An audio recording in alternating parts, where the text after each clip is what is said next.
Good afternoon, Minecrafters. This is Saturday, February 21st, 2026. We are live here at the lovely iron farm here in Hardcore. We're going to be trying to get a Bad Omen uh, farm going today. Give me one sec, guys.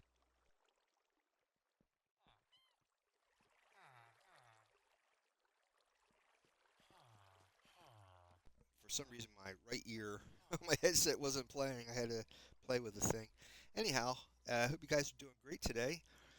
Check out Ryan Hall Y'all on YouTube because it's going to be a crazy weather event tomorrow, Sunday, the 22nd of February. So for those in the northeast of the United States, be prepared for a heavy snowstorm tomorrow. So um, keep an eye on that channel. He'll keep Ryan will keep you abreast of all the different events that are happening during the day tomorrow into Monday, and then the rest of the week is just going to be cold. For the rest of the country, it's just going to be cold starting tomorrow. I mean, really cold. The high winds, though, in the Northeast is going to be gale force winds. So we're looking anywhere from 50 to 70 mile per hour wind gusts in the Northeast tomorrow. So, folks, keep an eye on that Weather Channel, Ryan Hall Y'all on YouTube, and Y'all Bot, YALL Bot, and they constantly 24 hours a day keeps coverage of any weather events. Okay, so what we're going to do today is a Bad Omen farm. I'm not doing a raid farm per se. I am going to the Pillager Fort, but I am making a Bad Omen farm. So since a few updates ago, Mojang has changed how to start a raid. Normally, you'd kill the commander or captain of the Pillager group, raid group, which holds the banner or flag. Once you kill that person, the bad omen effect takes place, and then a raid starts. Um, so what they've changed is instead of killing the captain or commander or chief, uh, you still have to do that, but it doesn't start a raid. He will drop a bad omen potion, and once you drink that potion, wherever you're at, if there's villagers nearby, a raid will start. So what I'm doing today is actually going over to the. I started that last week. We're going to go over to the Pillager Fort and create almost like a raid farm, but it's just to get potions first. Then I'll have to figure out if I'm still going to make the raid farm right here, which would make sense because I get it's a twofer, or move it over the ocean or whatever. But I think I might do it here. But I'm trying to see if I can do this without dying. Um, and I also made a proclamation last week that I'm not going to start over from scratch from this point on. I think I've done this is World 17, and I think you guys seen me start over enough. So if anything bad should happen today, I am simply restarting where I started today, because I make backups of my hardcore worlds, and that's just something for you guys as well. If you don't want to lose anything, just make copies of your world and then just restart from where you left off. Um, but yeah, I'm not putting you guys through that. I've done that enough, just to show that you can get back on your feet again from where you left off. But it's getting a little out of hand, a little ridiculous. So, um, all right. So what I'm planning on doing is let me pull up the. Let me check the audio. Testing one, two, three. Nice. Okay. So I'm going to give you guys the video that I'm following, but I'm putting this up as a reminder. As a reminder, I want you guys to hear exactly what I'm saying to you. This video is by Mighty Plays, Mighty, Mighty Plays, Playz, Z as in zebra, Mighty Plays. It's called excuse me, Minecraft Easiest Ominous Bottle Farm. Now, he's doing this in Java Edition. He is not doing this in Bedrock, which I'm doing this in hardcore. I'm doing this in Bedrock. He's doing it in Java. There's a difference. When he builds this farm, he's going to use soul campfires, and he's letting the pillagers drop into that, and thereby collecting any of the drops that they drop. But I'm going to remind you guys something, and that does not work in Bedrock Edition. I mean, it will kill the mobs, but it will not drop the potion. The only way you're going to get the potion, the ominous potion, in Bedrock Edition is by simply killing the captain or chief or the guy holding the banner. Now, a lot of the Bedrock Edition videos will show you to use a trident killer, which I don't have a trident, and I don't want to take a risk of getting a trident. So your next best bet is just making a kill box that allows you to take a sword inside the hole where you will get harmed, but the mobs on the other side of the wall will get harmed. But I am using the setup by let me pull up that guy's video again. My brain. Mighty Plays. I'm pulling up Mighty Plays video, and I'm using his setup for this. And it's a very smart setup. There's different variations of this. You can actually make this platform at the top of the fort. You can do it in the middle of the fort, or you can do it on the bottom. I am suggesting, well, it looks, in my opinion, it looks the best bet for the work that you're going to do to put it on the ground. Because of the fact that these guys spawn, if you put it on the top or the middle, they might be still spawning on the ground. That's what I'm saying. And you don't want to waste your time if you're going to be investing in building this. Make it where you're going to get the most bang for your buck. So I was hoping this was the case. So basically, I had dumped a bucket of water at the top. It's flooding most of the fort. So I'm hoping by the time I get down there that these guys won't be spawning anywhere near the ground floor. Now, as the closer I get to this place, they should be starting to spawn in. There's a certain point that I reach where they spawn in. And so far, so good. Oh, there's that one over there. I think he's the only one that's been popping around when I get over this area. So I'm hoping that water is enough to keep them away until I can build this place. So, you know what? I didn't bring any shovels, did I? Yeah, I'm gonna need a lot of shovels. I wonder if there's a chest over here. I think I should have a chest. Let me dump. What am I gonna need? I'm gonna leave. I'm gonna leave. Let's go back. I'm gonna drop some of the stuff back at the main place, the iron farm. I'm gonna bring back some shovels. What we have to do is knock out keep the bottom floor. We're going to keep the very bottom floor. And then we're making a very, very large grid on the bottom that's about 28 by 28 in diameter around the place. And in the center will be a iron golem. So the mobs will come in towards the iron golem, and they will drop in these holes on the edges of the perimeter. And then there'll be a kill box that I'll have water flowing instead of the fire. See, in that guy, let me see, Muddy Plays, he uses fire in these holes on the edges, and that's what kills the mobs and gets you the AFK potion farm. But like I said, in Bedrock Edition, it doesn't work. It kills the mobs, but you won't get the potion. So what I'm going to do is make a water. When the mobs drop in the hole, there's going to be like a little water channel, a pipeline that will drop these guys into another hole that then I'll be waiting for them in an AFK spot, which will be 30 blocks below this farm, and I'll be able to swipe them with the sword and hopefully get the potions that way. Unfortunately, it's not going to be automatic until I get a trident, but at least I can get the potions safely, and then I'm probably will be building the actual farm, the raid farm, maybe up in the sky away from it. So I'm getting a two for not only will I have the raid farm at the top, but I'll have this down below. And that's how I usually make the raid farms anyway.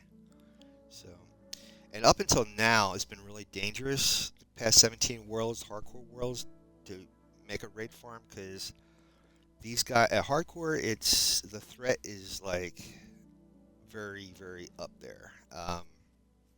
Where in the regular survival, you have a chance of escaping. In this world, the hardcore world, yeah, you'll lose. Like, if you look on the lower portion of the screen, you'll see my hotbar. You'll see the hearts. When the pillagers attack, in normal survival, you might lose like 1 or 2 hearts. In hardcore, you'll lose like half. That gives you absolutely no chance of escaping once they start firing arrows, hitting you with melee weapons or whatever. So you really want to do this like walking on eggs when you're building this stuff. Now, I know there's a lot of Minecrafters who play hardcore on speed runs and stuff. I'm not up to that level. I could really honestly tell you I am not up to that level. So, and I'm kind of showing you in a way how this is how I really play Minecraft as a whole, no matter what level of survival I'm playing. This is normally how I usually play. I get an iron farm going, get it running. Once the iron farm is running, I'll add more farms to it, get into the nether, and then I take it step by step from there. And it usually works pretty well. Like I said, I have been for 17 worlds, I've been hugely underestimating the violence in hardcore.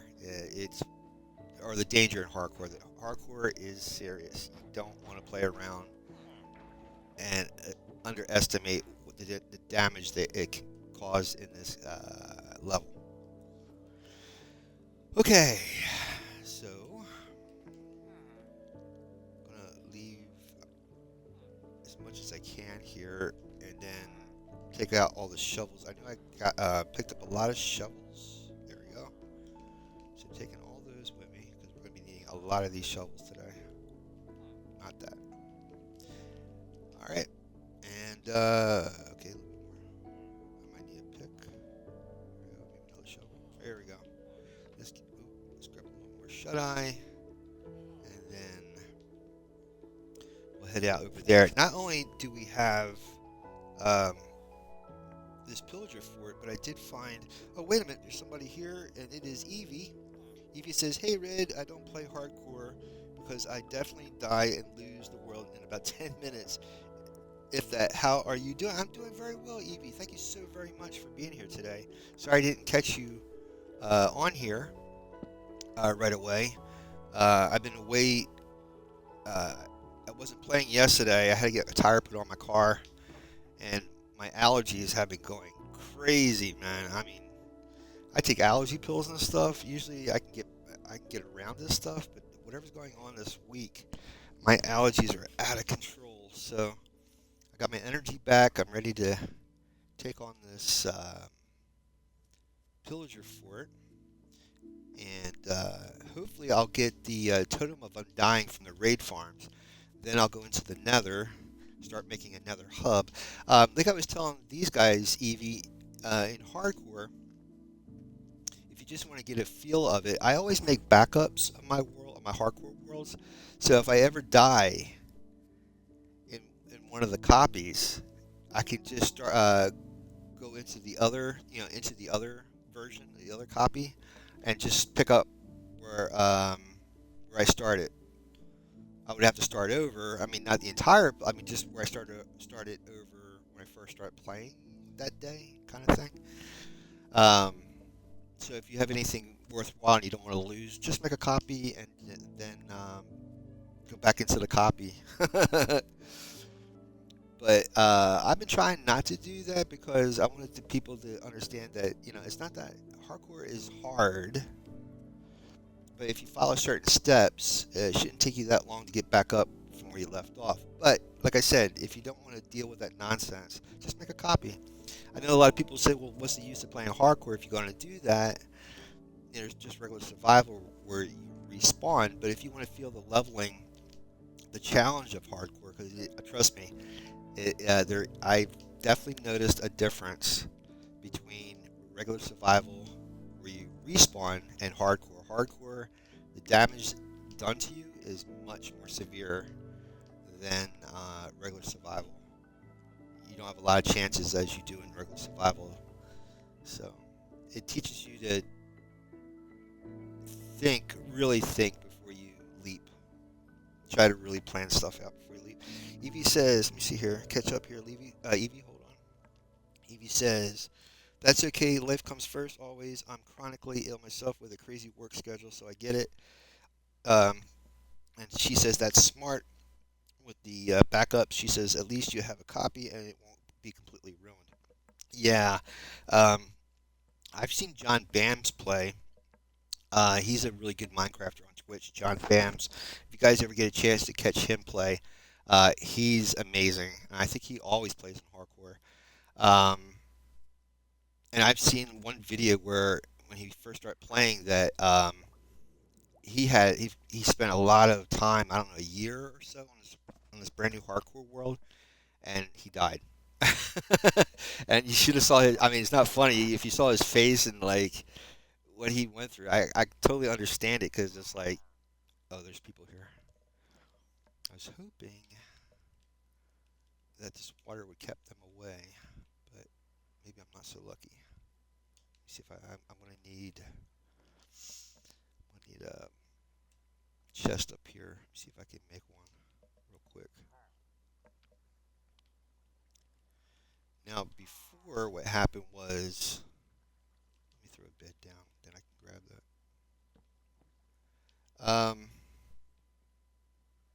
What the heck? Oh, I was going to say, where's the chest at? Um, yeah, I was trying to put this thing down here where these guys would be caught in some glass panes. And that would be if you were trying to um, set up an upper platform type of thing. I'm doing a ground floor now. I changed my mind. I'm doing a ground floor. So at this point, it doesn't really matter if they spawn up here or not. Well, be honest with you, once I set up the ground floor thing, they'll be spawning on the ground and not up here. So yeah, there's the glass thing. They're probably spawning further down on the ground floor. So that's what I'm saying. See, that's the problem I kind of had with making an upper platform for this raid ominous potion farm, because let's say they do spawn up here, but they could be also spawning on the ground. So that's, see, like down there. So I figured if you're going to invest the time, might as well just set this up where um, do it on the ground, and you'll have better chances that way, better options. So what I'm going to do is I'm going to, well, you know what? Yeah, I'm going to leave this water here, do it like this, and I should be able to work my way down to the ground floor. I should get another bucket of water because I want to make sure these guys don't come up on me as I'm working on this farm. It's going to get really tricky really fast. Let me go get another bucket of water. I should get a couple of buckets while I'm at it.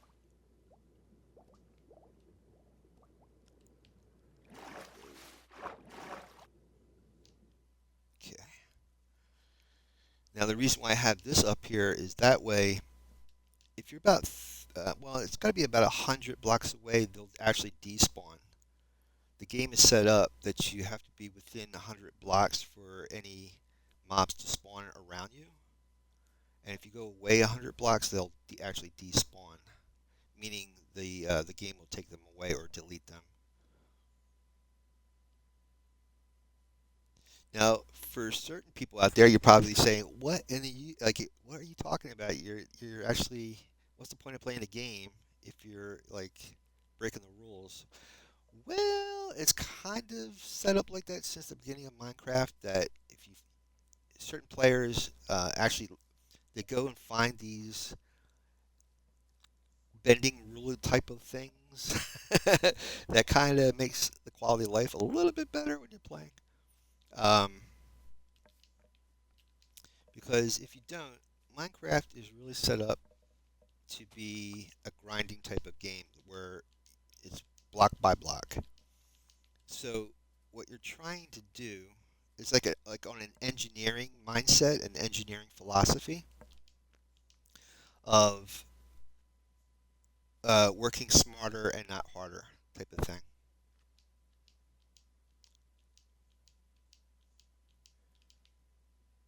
And actually, there's books out there on uh, the programming logic of Minecraft to understand how the game is set up for certain. So the game, while it's running, the programming basically has a logic that it follows. Like I said, if you're 100 blocks away, then it despawns. That's part of the logic that the decision making the programming does as you're playing. Certain conditions will happen when they occur. Then the game will, based off those conditions, will decide to do something. And we're trying to work with those conditions in your benefit, not the game's. Okay, so I'm going to try to work my way down to the ground without dying. This is pretty exciting. I'm going to be honest with you guys. This is really exciting because I never made it this far in hardcore. Regular survival, yeah. Hardcore, no. This is about the closest I've ever gotten. This should be flushing these guys out if there's any down here. So what we have in here is bottle of enchanting. So normally, when you're doing potions in Minecraft, you need to make like a neutral potion, and you have to combine like another wort with water to make like a neutral potion before you make an actual enchant. And that's what these bottles are. They're already set up, so you just add your ingredient, and then boom, you have your potion. You have your horn here that just makes sounds, and then the wood and string and carrots and hay. Nothing big, but it's good to have. Never looked the gift horse in the mouth. Got my shield. Got my sword. Here we go. I also got an. Well, you know what? I won't be able to get down it because of this one block. Hold on. And also remember, there's water here, so you could drown. So try not to. I'm trying not to drown myself. I was down here before, so I put torches here so other mobs don't spawn. Okay, so far so good. Oh, there's guys down there. I think this. Okay. Oh no no no! He's gonna be caught. Oh no no no no no no! Oh man. Here we go. Come on, come on. Here we go. Here we go. That's what I'm looking for. Now I gotta get up top so I can go back to bed because it's gonna get nighttime. Unless I can. No. Come on. See, that's what I'm saying. This is where it gets really tricky really fast. Because if you get close enough to those guys, they can whack you with no problem whatsoever. Now, as long as there's water on the platform, nothing should spawn on top of me. I should throw a torch here somewhere. There we go. Because other mobs are going to spawn in here if it gets nighttime, like creepers. So even if it's daytime, creepers will still exist in the daylight. So that's why you don't want to see. And then if there's shade, they'll be. And if they got armor on, these other mobs got armor on, they won't die in the sun. So the longer, the longer you're in the danger zone, it starts to multiply.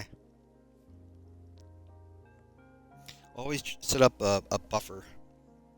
You see here. Evie says, I always say to people, if I wanted one chance or lose everything completely, I'd play real life and not Minecraft. And she says, literally, anything that isn't leaves, they seem to spawn on it, according to raids. She says, Trunga, the other player, Trunga, is your man for asking about that stuff. He builds a lot of raid farms and did a raid. Evie did a raid with him, she said, and it was pretty cool. It was wild. She says, absolutely nuts the raid spawn mechanics are.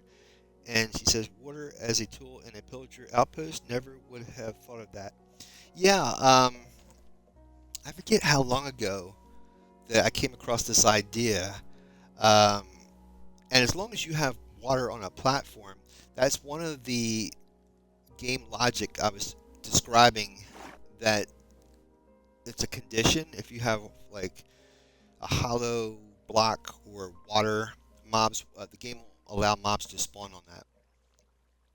So you're kind of setting up a buffer between you and these mobs when you do that. It's very helpful if you're in caves, when you're caving,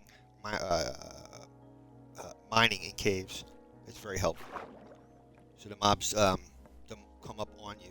Also, when you're when you're falling, it'll help you. Wait, knock down one of my torches. This water. Let me see if I can put this up. Okay, there we go. Okay, now we're outside. I should go get another bucket. Oh, this is awesome. So that water's flowing through the outside there, so the mobs definitely can't come in here. I have a way to escape from them. I have a barrier. Let me see where these guys are at. If I can get out here. Okay, what I need to do. This is perfect. What I need to do is find the center of this floor. So what I can do is just take this and then like that, just go diagonal like that.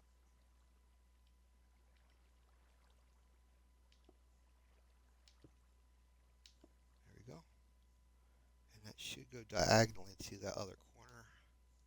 It's a little, yeah, it's right there. So we got 1, 2, 3, 4, 5, 6, 7, 8, possibly 9. No, I think it's 8. See, 1, 2, 3, 4, 5, 6, 7, 8, 9, 10. It's really hard to tell. I think it's 10 maybe? Because you got one. Oh, this door is center, right? This door is absolutely center. So we got one, two, three, four, five. 1, 2, 3, 4. Yeah, the door is center. It's on the fifth block.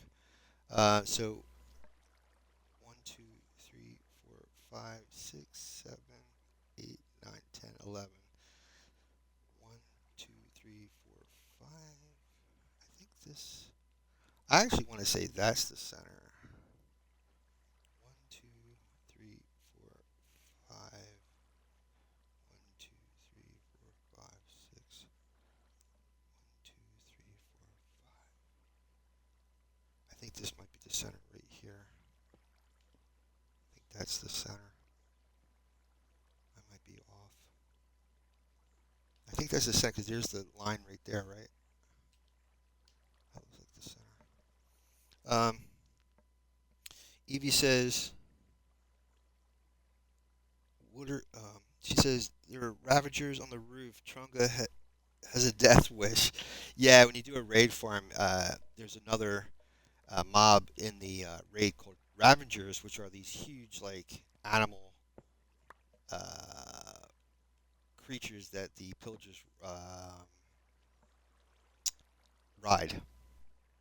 And, yeah, not a lot of fun. Those guys do a lot of damage. All right, so we're going to go down 3. So we got 1, 2, 3, and then go up by 9. 1, 2, 3, 4, 5, 6, 7, 8, 9. Then what you do is you come up here, and if you're playing in Java,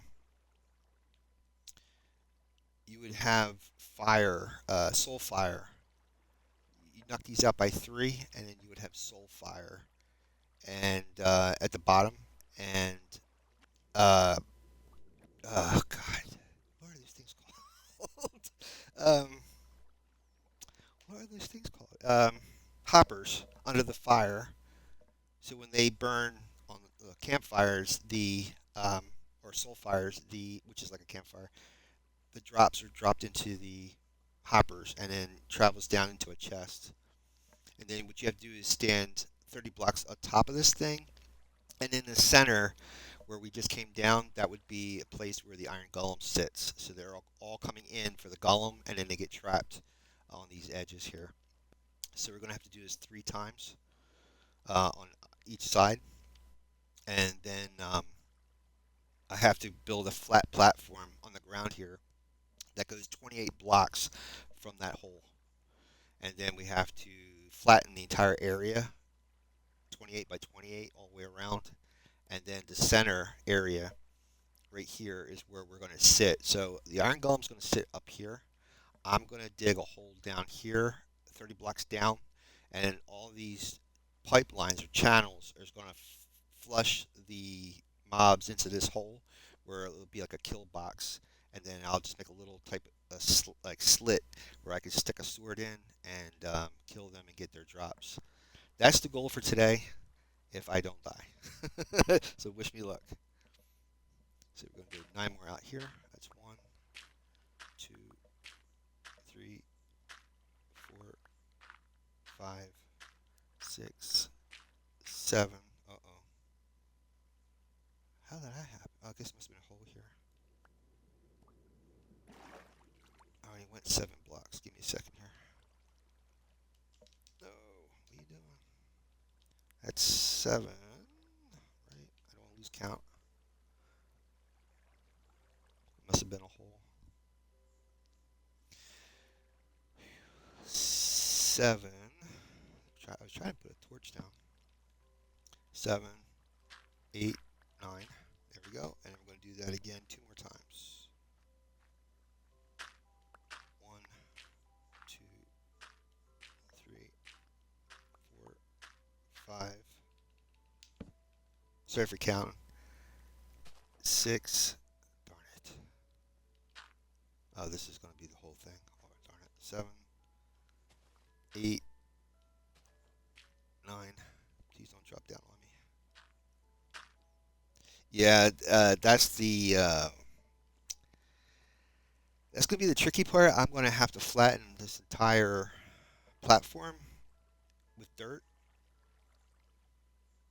I mean, completely flat. It can't be no grass growing. Well, there's not like, how do I explain that?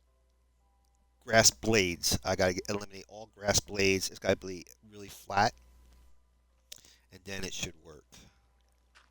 1, 2, 3, 4, 5, 6, 7,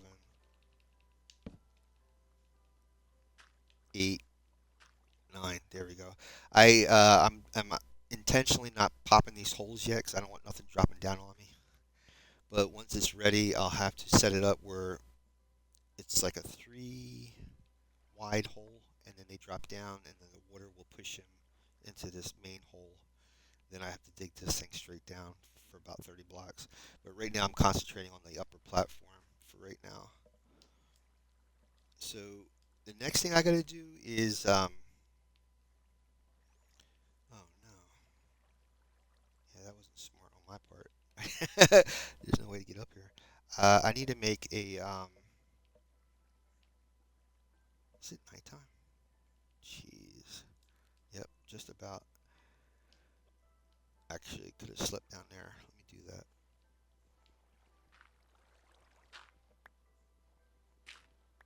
I lost my train of thought. Jeez almighty. Here we go. Oh, I need to make a wall. So I have to make a wall that connects all these holes together. That way, they're forced into these holes and nowhere else. That the golem will be safe. Oh, my brain will be safe. They'll see the golem, but they won't be able to go all the way in to attack them. So I gotta get back up top, make a wall somehow. I don't know. I think cobblestone will allow me to make walls. I think it will. Um, I could use fences too, but I don't think I have. I mean, if I break this wood, yeah, that's the thing. I am gonna have to get rid of the entire thing so that they don't spawn up here. Um, thank you.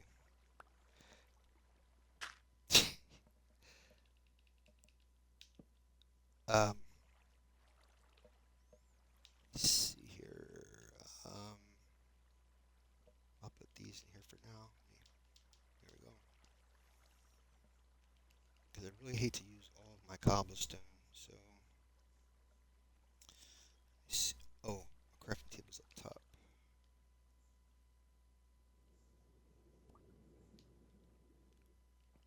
So, there we go. Trying to think how much. I would say because I think it's like a 5 by 5 building. I think 5, 10, 20, 20. Probably gonna be like 20. Trying to do my maths. That's pretty embarrassing, but let's see if I can get somewhere. Trying to do my maths in my head, and my poor grandfather and the great engineering sky up above is probably just like rolling his eyes right now. I told you. I told you. Practice your math. Let me see here. Uh, take that, and then I'm going to take the walls. And what we're going to do, if I'm not mistaken,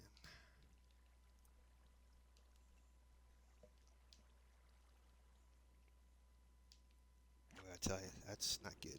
Um, if I'm not going to get whacked as I'm doing this. Like that. Like that. Take the walls like this, I think. I think it's, actually, I think it's like this. Like that, and then you go across.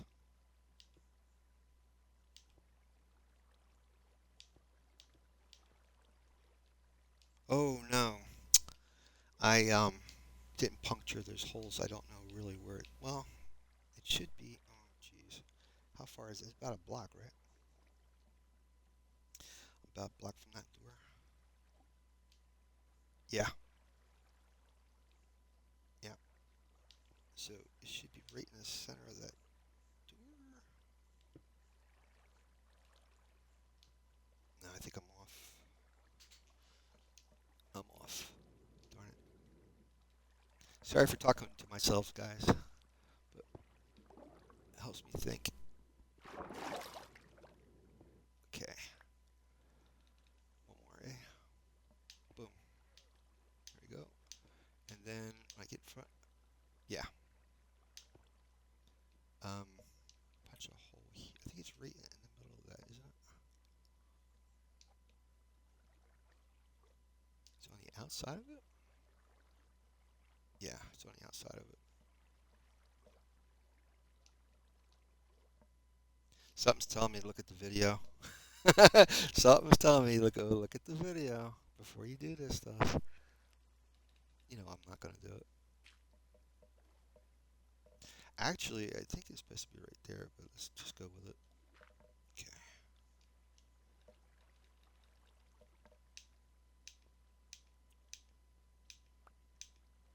just like that, and then it's gotta come out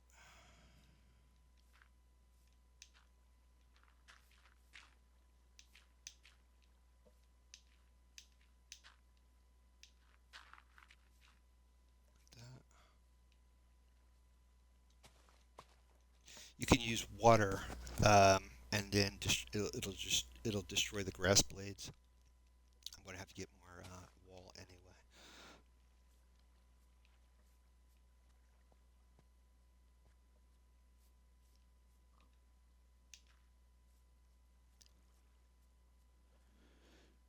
So, if I'm not mistaken, there is, yeah, I don't have any leads though.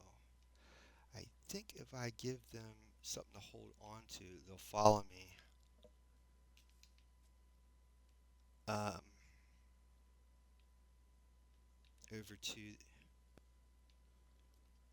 I don't want to take them yet. Trying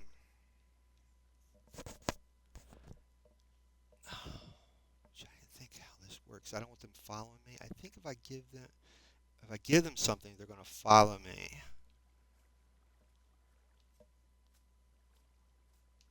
And I don't have any leads to. I don't want to tie them up, but I'll have to figure this out one step at a time. It's kind of cool though, cause see how this is working out with the water. The mobs are not spawning in on top of me, so I'm getting a little bit of a breathing room and able to build this.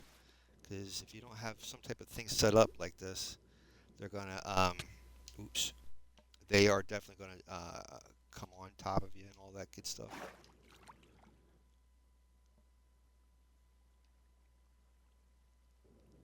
You just gotta find a good spot to swim up, and you climb in. There you go.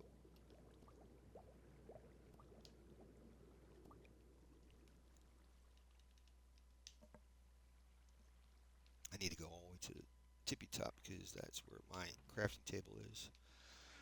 Finish this wall out, then I'll start flattening this thing. I'll have to check on.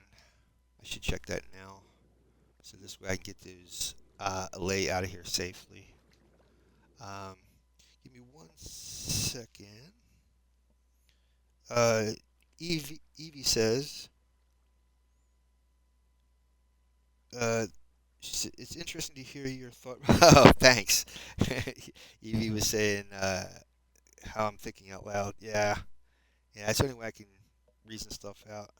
Let me just see something here. Will allays, I'm writing to Google, will allays in Minecraft stay put or will they follow you? They follow you. It says allays in Minecraft will actively follow you within a 64 block radius once you give them an item, acting as a loyal retriever that collects matching dropped items and brings them to you. They do not sit or stay put on command. To keep them in one place, you must trap them in a container such as a boat in Minecraft or enclosed room.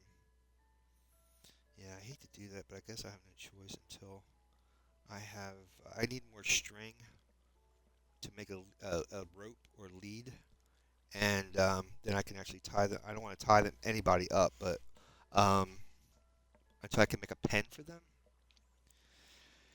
And I have to get rid of that thing down below anyway. That pen is holding them because I got to make that flat area, and I got to really destroy this whole area. Like all this fort's got to be destroyed. Um, but I don't want to do that to the last minute. But definitely where they're located, those pens, they have to be destroyed. So let me finish this wall first, and then we'll take them over to the iron farm. It should get me to where I need to go. There we go. Yeah, I'll just jump down here. There we go. Finish this wall off, and then we'll take care of those guys.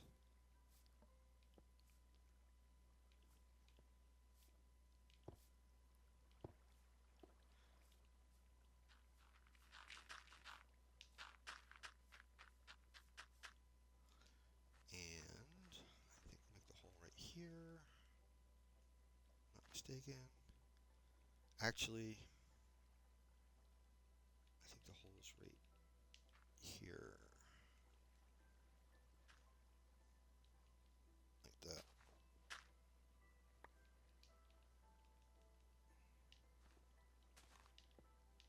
Guys, is it nighttime already? Yep.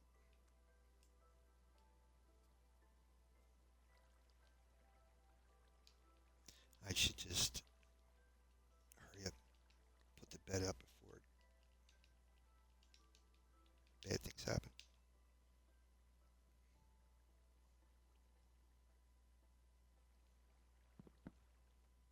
I don't have time to climb up that thing before the sun sets.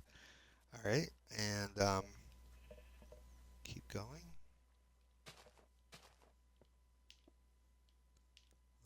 That, and then we'll go back around. Oops. When there's like grass blade, that was weird. Looked like there was glass right there. Grass blades nearby, it will think the game will think that you're trying to put it up against that blade, grass blade.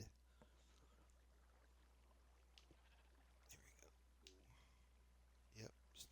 So it's definitely more than it's more than 20 pieces of wall you're going to need for this. I think you're going to probably need more like, was it almost 60 of these pieces of wall.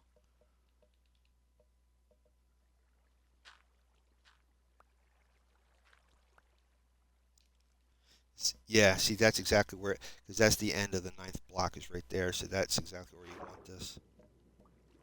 There's going to be a trap door, I believe, right there, and a trap door inside this hole. So when they come up to it, the trap door makes them think that there's an actual block there, and then they fall right into the hole.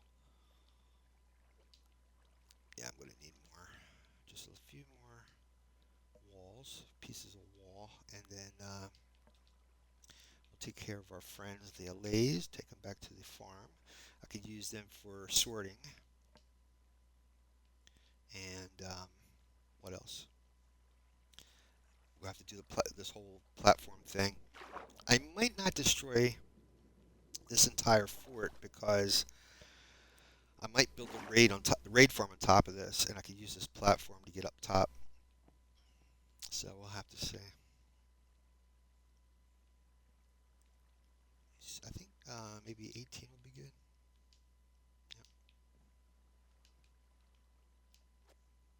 Yep. No, that was close. That was a dry spot if I ever saw one. Uh, let's go. The water's great, but I tell you though, it's like molasses trying to get around. And as I'm doing this, our protection is going away. So I might have to flood this area on top of the wall. If I hear them, I just have to swim into the fort here. All right, so let's see if I can give them something. If I drop this, oops.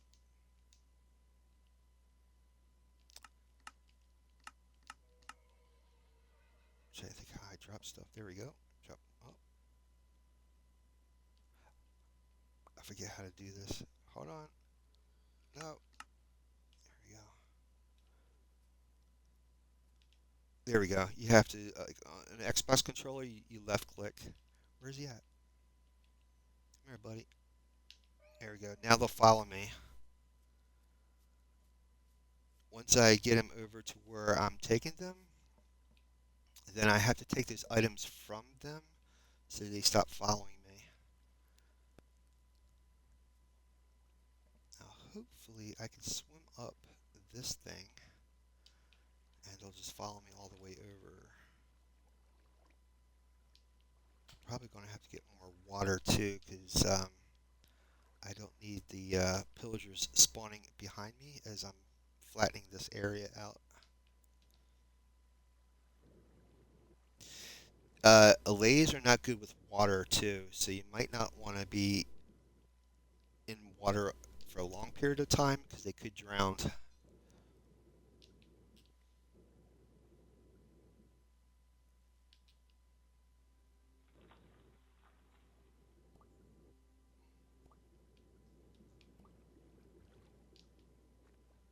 No, no, no, no, no. Yeah, that wasn't cool. That definitely was not cool. I could have actually died right there. Thank God that water's got a good diameter on it on the ground. I've been splat already. Yeah, I don't see our friends the allays. Oh, good deal. All right. Hopefully both of them are okay.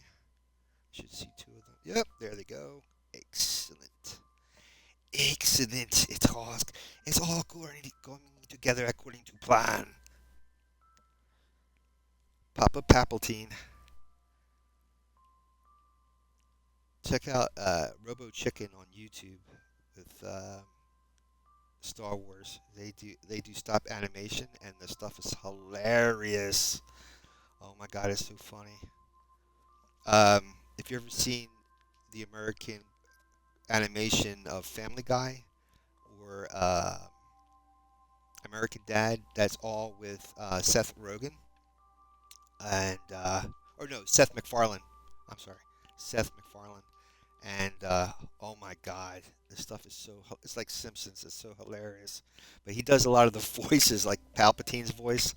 Oh my God, it's hysterical. He sounds like some business guy from New York City or something, man. It's hilarious.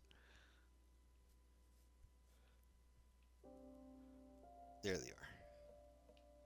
So I'm gonna get them over here to the iron farm, and then I guess I'll put them in boats. I guess so they don't go nowhere. I don't think any mobs harmed them. Now the pillagers might, but not regular mobs don't harm Allays. So these guys are pretty much safe. But I'm gonna bring them into the farm and then probably make boats. I don't know if I have enough wood. I'm gonna have to probably make some wood. Let me do this here so I can make a couple of boats. And take these guys over here. Yeah, my sugarcane farm's coming together. Not to the automatic status yet, but it's getting there. So I guess I can put them, make put the boats down. Let me make another boat. Oh, I don't want the villagers trapped in a boat, so I hate to do it, but I'm gonna have to put them down inside here because the villagers would easily, well, they could be trapped in here too. I would have to put a block up here. I'm doing this like off the cuff, so totally improvising here. Oh, I don't want them trapped in the. I guess I'll have to put it here, maybe. No, I guess they're not following me down here. I suppose. I thought they would have. Maybe I will have. Oh, here they are.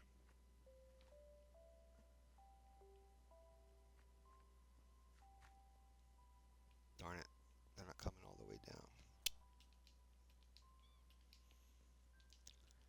Well, I don't. Jeez, really? Oh, poor cat's caught. Well, trying to think how I could do this. What incredible timing!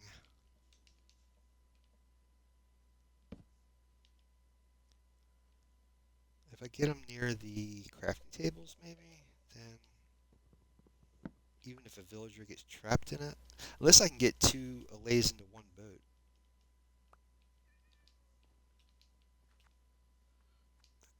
Now you come down. Okay. Probably because they saw I had the boat.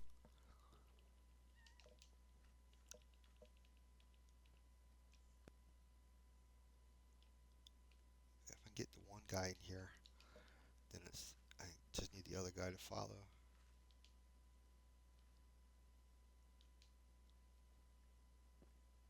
There we go. I just need to get the other guy. And then I have to set up some type of doorway so the villagers don't come down here.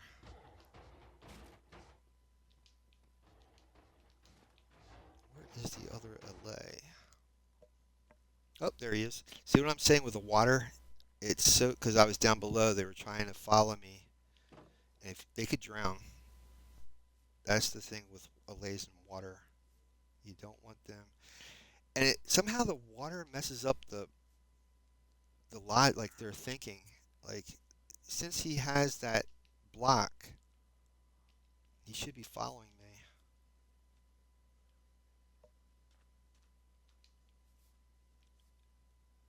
Okay, now he should follow me. I need to go lay down anyway. Cool, because he sees that I'm holding this. That's what he's holding, so he should follow me all the way down here, hopefully. Come on, buddy. Don't go into the lava. Where is he? Where is he? There he is. I guess I'll have to grab a bed, because if a creeper meets me on the outside here, it's not going to be good. Wow. Uh-oh. I waited too long.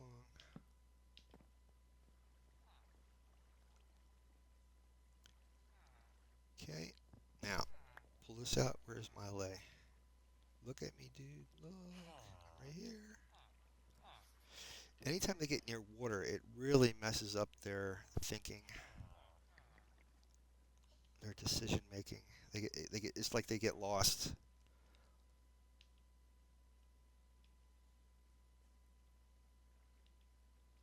Come on, bud. There we go. Because what'll happen is once I move away from here, he's gonna follow me, and I don't want that happening.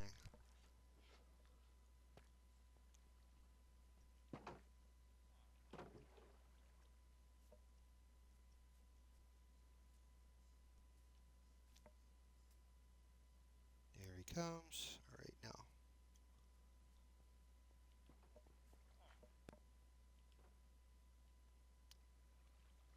Here we go. If I can get a musical note box playing, he'll stay in one area just with that block. But you need diamonds to make a note block, I think, or a jukebox or something like that. Boy, he is being stubborn. I could set up the boat out here until I'm ready. He'll be safe.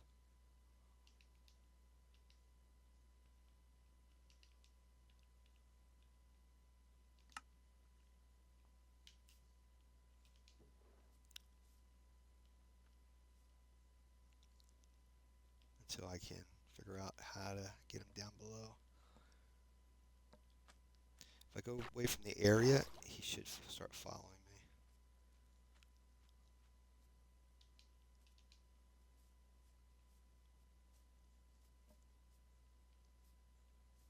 There he is. I just saw him.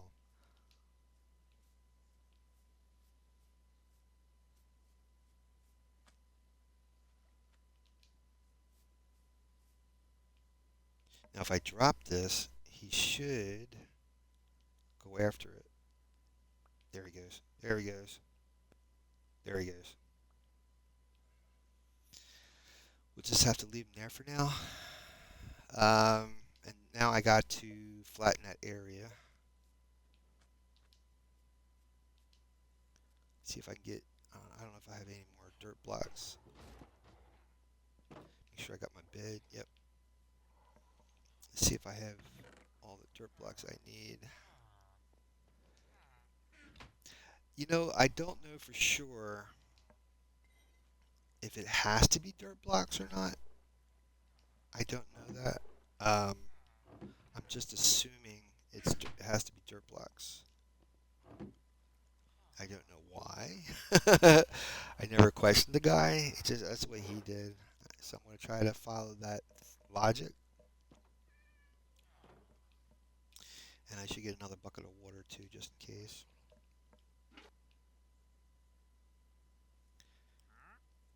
Oh, I should take the. Well, they'll be fine. I was gonna say I should take the things they're holding away from them, but I'm always afraid of them despawning. Now it's easier to make name tags, so name tags is another way of stopping mobs from despawning too.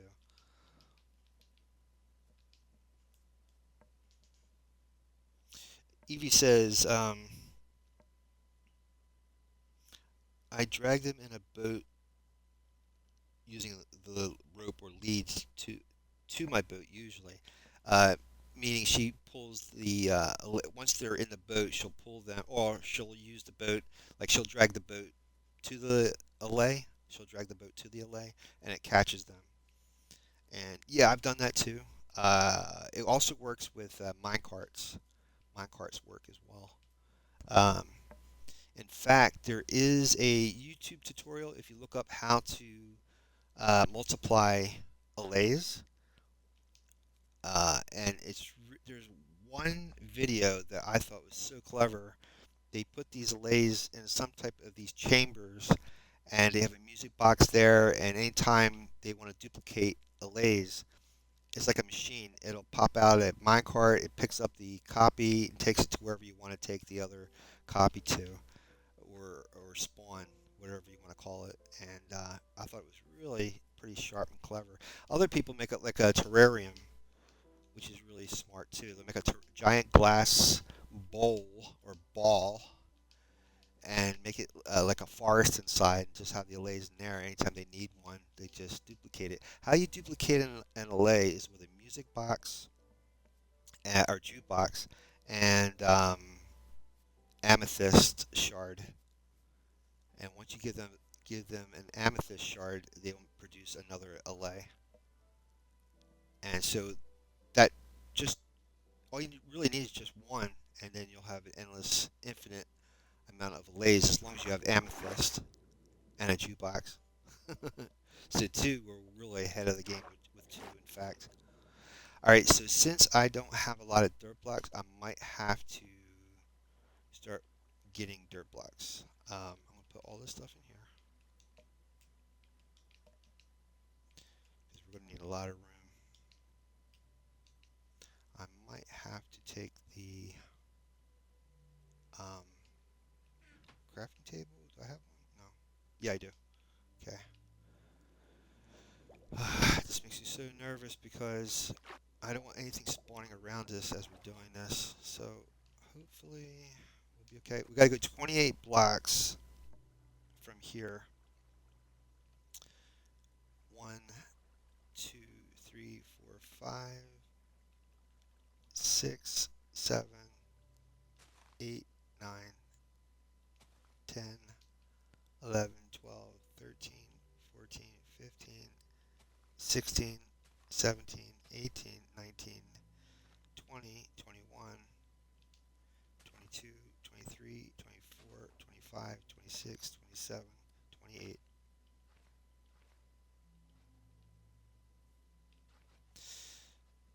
I'll explain why in a few mementos.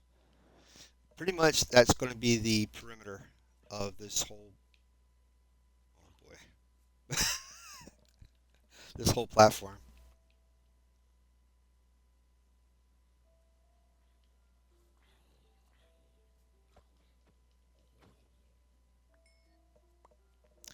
Um, so for every hole we dug, we go 28 blocks from that hole out. Then we just pretty much flatten that area to that level all the way around. So here we got, here's the center. So 1, 2, 3, 4, 5, 6, 7, 8, 9, 10, 11, 12, 13, 14, 15, 16. I lost my count, darn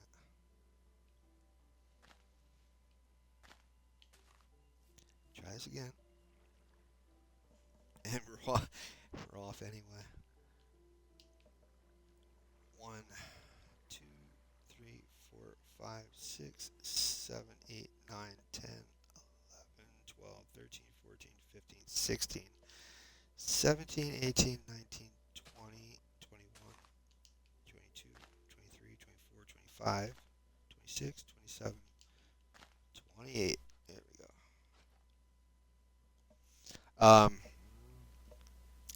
As you can see, we're going upwards. So like I said, it has to be the same level as the main floor over there. So I actually probably going to have to remove a lot of this dirt here anyway. I need dirt to begin with, so it's going to be it's what they call terraforming. So I'm basically changing this area to what our needs is or will be. But 28 is the magic number.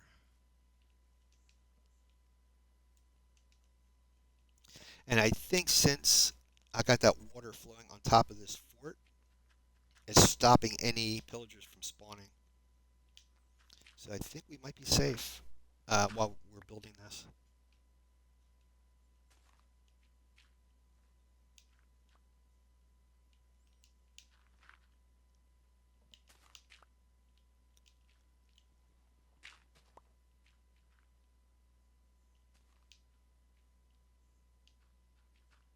Yeah, you don't want to use path blocks really because that stops any um, mobs from spawning on them. I'm just doing it as a marker for right now, and then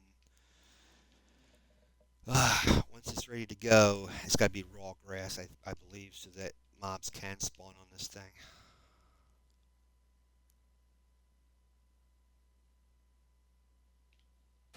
So what we're making pretty much is a platform for really just for the pillagers to spawn on, but there, of course there's going to be other mobs spawning on it too.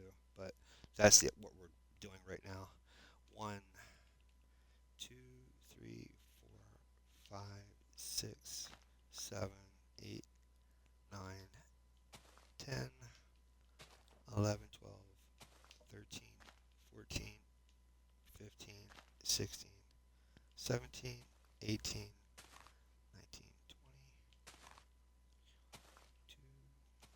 23, 24, 25, 26, 27, 28. Pretty close to that water. Hopefully, I can do that last one and it won't be anywhere near the water, hopefully. It's kind of good in a way because you really want them to be spawning on a specific area and not anywhere else. Uh, 1, 2, 3, 4, 5, 6, 7, 8, 9, 10, 11, 12, 13, 14, 15, 16, 17, 18, 19. Uh-oh, 20, 21, 22, 23, 24, 25, 26, 27, 28. Man, how close? How close? But see, like, did I put all three? Yeah. If I go to the top, you'll be able to see it.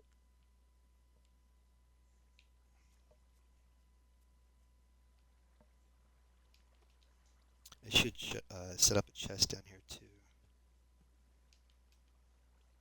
so I can keep all this stuff in one area.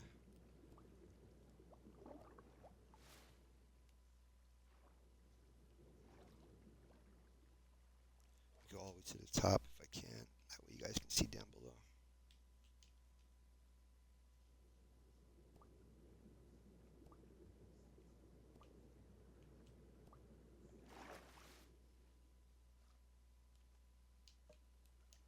Okay. So if you look down there, you see the cross that we made. So pretty much, I got to extend that line out to that corner, that line out to that corner, all the way around like that. So we have one big giant square down below. Got to make sure it's all the same level. There's no grass blades, no trees, no other blocks. So it's completely, utterly flat. And it can't be path blocks. There's got to be grass on it, but no grass blades, no other blocks. It's just got to be flat. And that way, when I put the iron golem down in the center, down below, any of the pillagers that spawn on that platform will see the golem. As they try to go to the golem, they hit the wall, go into the hole, and then they're ours. So my next step now is to flatten that bottom.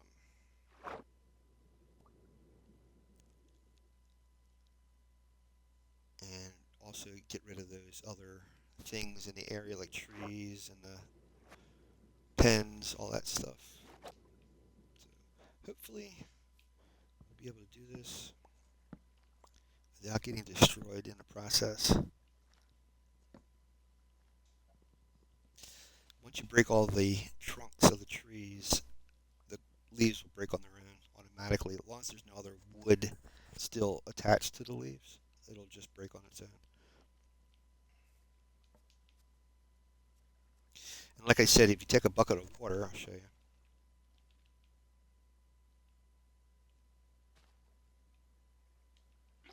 it eliminates all the grass blades, so you don't have to break them individually.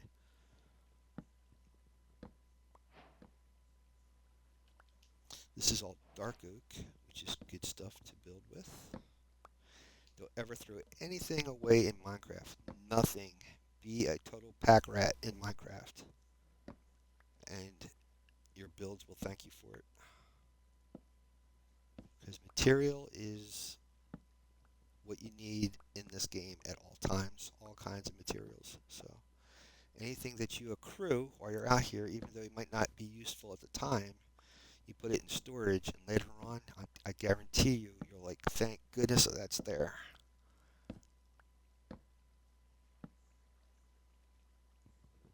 Oh, horses, but I need to make a saddle up.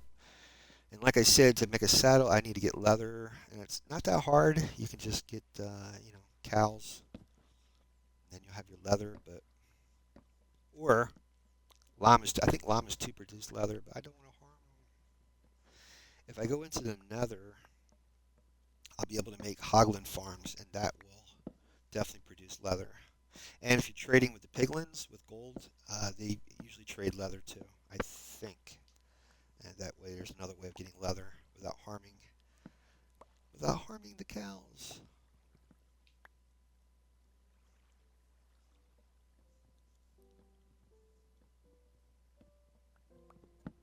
I'm going to keep that water flowing until we're ready to run the raid farm. Once we're ready to run this thing, I'll turn the I'll turn the water off.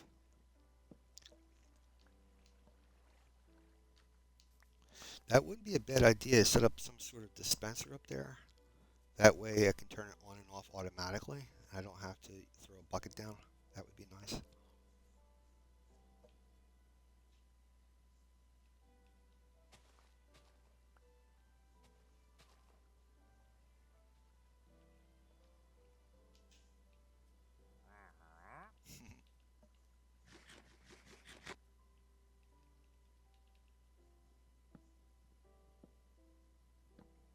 I am really impressed how this is working because up until now, I guess without the water, um, I would have been eliminated just trying to get near the tower. So I highly recommend this type of setup to get started. Try to either dig down. I wouldn't advise going down below because they could drop down on top of you. But if you make a bridge like I did, just by throwing dirt blocks down and make sure it's a good height away because they can fire crossbows at you. But maybe 100 blocks away, and then just build a bridge until you're right over top of the tower, and then throw a bucket of water down. And that's, I guess, in my opinion, the best way of doing what I'm doing is using that idea because that water, when it flows over the platform, stops the pillagers from spawning in, and any other mob too. We have Call of Duty Black Ops. Hey, Mike. Mike just joined. Um, Evie has said, um,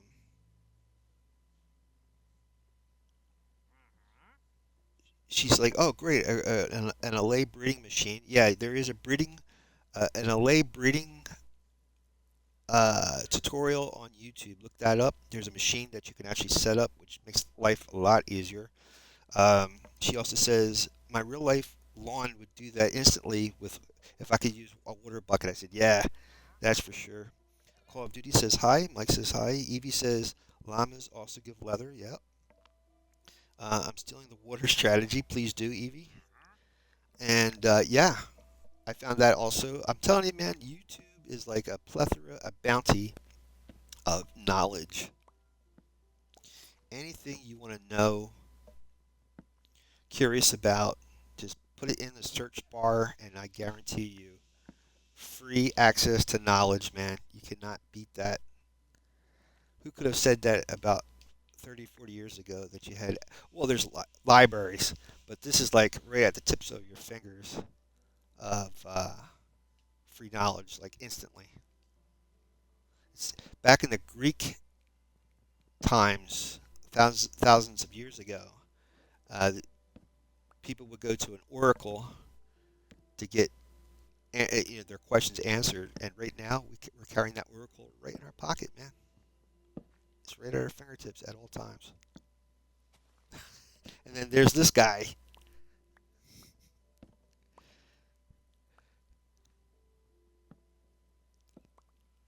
All right. I think we have one more or a couple of these I got to knock out.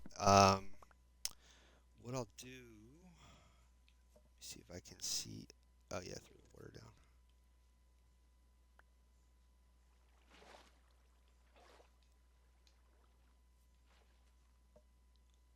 Yeah, I don't need those guys coming up here. Yeah, you stay over there, bud. I don't need you up here. Mr. Trident, I'm going to knock you out. That's how I got eliminated from the very last world was a Trident. I was in a cave. Um, there was some water in this cave, and I moved away from the drown in the Trident that I saw in the water. Walked away from him thinking I'll be safe, and the guy crawled out of the water, followed me wherever I was at, and then stuck me with a stuck me with a trident. And here we are, World 17. I was just telling Evie, Mike, that I'm going to uh, from this point on, I'm making. I always make copies of my world, but I'm not going to restart this world. I'm not making a new world. If I die, I'm just going back to the last copy and just go from there because I am so tired of restarting a new world. Evie says, "Be right back, guys. My son's diabetes alarm's going off. Need to go do that." Of course, Evie, and all my prayers to you and your son. He's got diabetes, so he needs probably his meds. I'm borderline diabetes too, so I definitely hear you on that one. My grandma was, I think she was type 2. But yeah, stay on top. Oh, stay on top of your medical needs for sure. That's the thing when you get older, man. You definitely have to start keeping track of all the stuff you got to take and doctor visits and all that good stuff. Yeah, I don't have a bow and arrow, so that guy can really do some damage. Um, I wonder if I can crawl to him. So I don't even have a horse. As long as I stay crouched, he shouldn't. There we go. And stay. There we go. If he's out in the sunlight, it'll kill him. Now these guys get armor. That's a different story. But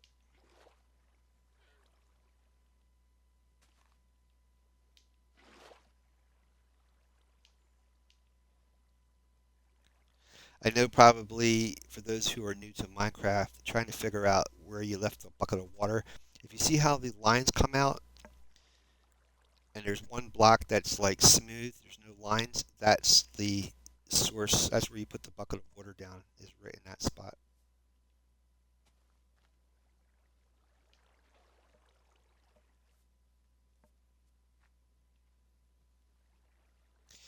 The other thing I was just the other thing is coming in the back of my mind as I'm doing this. I think the grass blades is stopping mobs from spawning in. So the more I eliminate the grass blades, there are more chances. There are more chances for these mobs to be spawning in on me. But like I said, I think the main source of these the pillagers, is this fort. As long as I have it flooded, the pillagers won't be able to spawn down on top of me. But that doesn't stop these other mobs from spawning down here. If I threw some torches down, that might help me out too. I think I might do that.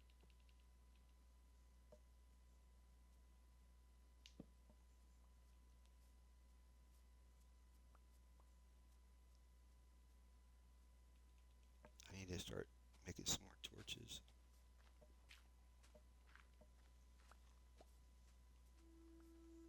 Like I said, I'm really excited to get this thing up and running because I'm trying to think. Last year is when I first started playing hardcore, and either last year or the year before, and well, hardcore and Bedrock Edition, and never ever have gotten to the point where I can make a raid farm. So I am really excited about this.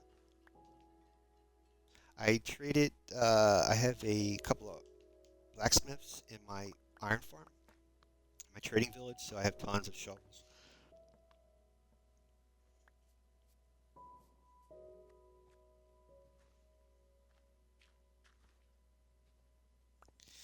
Um, for those who are not in the States, right now we have a really severe weather pattern going on this past month. Tomorrow, this weather front that started out in the west is now coming towards the east tomorrow, northeast. And how it's been working is when this pressure system comes up or comes across the country, it causes the temperature to rise. Like it gets really hot, and then I mean really hot. Like here, I'm here in Florida, we're getting close to 80, 85 degrees right now, and then all of a sudden, like tomorrow, I think tomorrow afternoon, all of a sudden it'll drop like a rock. So we'll go from 80 something degrees all the way down to like 30 to 40 degrees within a matter of an hour. So it's pretty crazy stuff. It's what's causing all of this is up in the Arctic. The Arctic has its own weather system, and they call it a polar vortex. So basically, this weather system always stays in the Arctic and never travels south of the Arctic. It's very extreme cold temperatures, and when there's a high enough pressure system, I'm not a meteorologist. I'm just re-uttering what I've heard. When there's a high enough pressure system, uh, that spinning top up by the Arctic comes further south, and then that's what allows that extreme cold air to get to the to North America and the Americas. And right now in South America is summer, or the southern hemisphere is summer. Well, they're moving into their fall now, and there's extreme hot air down below in the southern hemisphere. So that's coming up to meet the extreme cold, and then it's called a bombo bombogenesis effect. And what that is, it's essentially a hurricane. It creates a hurricane out of nowhere. It's called millibars. The pressure system will drop 30 millibars in a very short period of time, like within an hour. And when that happens, it's like a bomb going off. It actually creates a hurricane out of nowhere. Like it just boom, there's a hurricane. And that's going to start tomorrow afternoon, I believe, in the northeast of the United States. So I've been highly recommending a channel called Ryan Hall Y'all. I think it's Y apostrophe ALL on YouTube. Ryan Hall Y'all.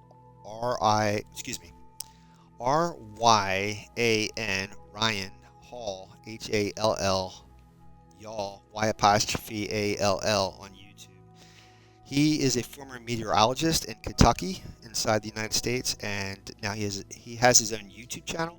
He covers him and his colleagues. They follow current abnormal weather patterns in the United States. So anytime there's tornadoes, blizzards, stuff like that, his channel will cover it, and usually covers it for either. Well, he does it for 24 hours using a bot, an AI bot, but when he covers it live himself, he'll do it for almost 12 hours. And he has storm chasers out. Well, he has colleagues that are actually storm chasers, and they're actually in the storm, giving um, blow by blow what's actually happening out there. So I highly recommend um, watching his channel if you need to like be prepared for that stuff.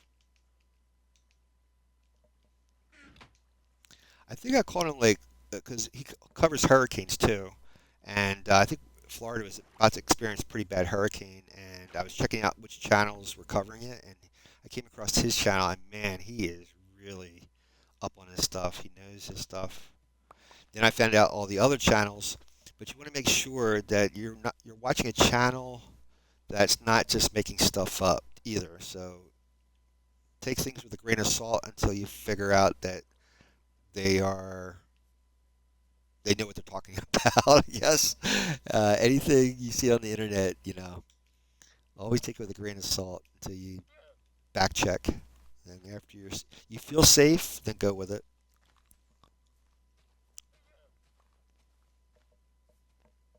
Yeah, but his channel is amazing. I can't get it. And then the live storm chasers. Oh my God, they were just covering that Wednesday, this past Wednesday, I believe. There was in the Midwest of the United States.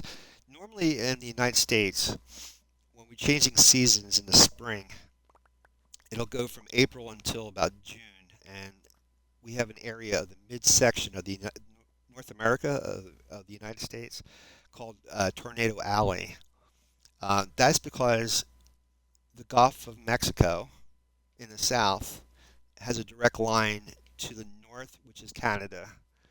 So you have the warm air of the Gulf meeting the cold air of Canada, and in the center is where all those spring storms start, and they usually cause really huge tornadoes. So it's called or nicknamed Tornado Alley. And there's a lot of live storm chasers that follow that. There was a movie in the 1990s called Twister, and Steven Spielberg actually um, covered that topic in that movie, which was back then it was pretty cool because no one had ever tried to um, go into a tornado, and he was showing that how scientists now, the technology has now allowed scientists to, in fact, stick um, probes into these tornadoes. That the tornado, they'll be actually inside of a tornado, taking readings from the inside of a tornado, which is amazing. And I believe in the early 2000s, there was a storm chasing uh, a bunch of storm chasing individuals, scientists who devised a car that could drill into the ground, and they were actually like when they saw they were in the path of a tornado. The car put down these rods. They drilled into the ground so that when the tornado came over the car, it wouldn't pull the car up. And they filmed from inside of a tornado. It was amazing, amazing stuff. I don't, unless you're a trained professional, I don't suggest doing that stuff. But man, just incredible, you know.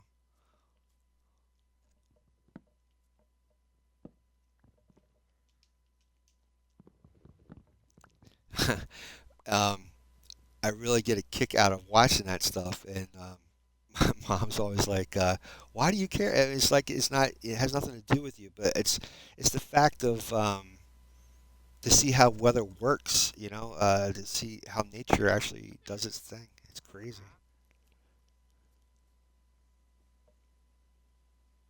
I was just thinking because I like Microsoft Flight Simulator um, of taking like a glider and setting up a travel plan from the southern part of the Appalachians to the northern part and finding out where all of the airports are located along the Appalachian Trail and just try to have a glider fly that path all the way up to into Canada along the Appalachian Trail. I think that would be pretty cool because usually the mountainsides is where the high air rises and stuff, and gliders need that updraft to fly. I thought that would be pretty cool.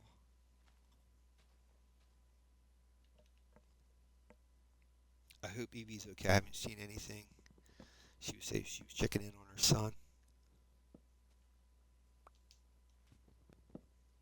Just gotta keep my eyes peeled that we have nobody behind us here.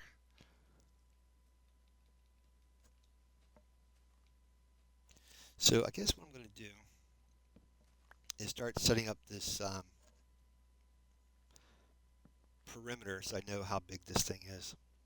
It's hard to see it from the ground. Oh, we got sticks. That's excellent. I need sticks. So I believe this is it here. So this has got to be higher up. So let's work on that.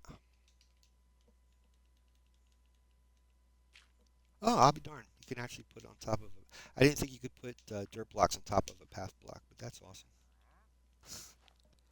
All right, there we go. So I got to go extend this out. One, two, probably by 9, or I don't know. One, two. Okay, why can't I put this down? Oh no, that's interesting. I could put this on top, but I can't put it next to it. How interesting is that? Hmm. Okay, 1, 2, 3, 4, 5, 6, 7, 8, 9, 10. I wonder if it's 28, 10, 11, 12, 13, 14, 15, 16, 17, 18, 19, 20. Wouldn't that be weird if it's 28? I told you, I'm not like up on my math. I don't understand. I never took the time to really study math. And now I'm 58 years old, and when I start to see the beauty of math, it's really fast. Oh, we got a lead! Yay! I'm starting to get really fascinated with this stuff. Let me see where my bucket of water is.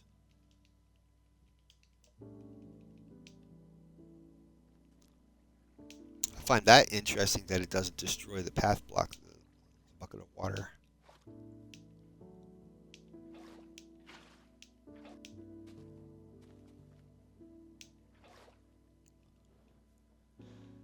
All right. Probably thinking, why bother picking that stuff up? Well, you never know. All materials you excavate in Minecraft, you should always pick it up and save it. You never know. Be a pack rat. A pack rat in Minecraft is good. Very good.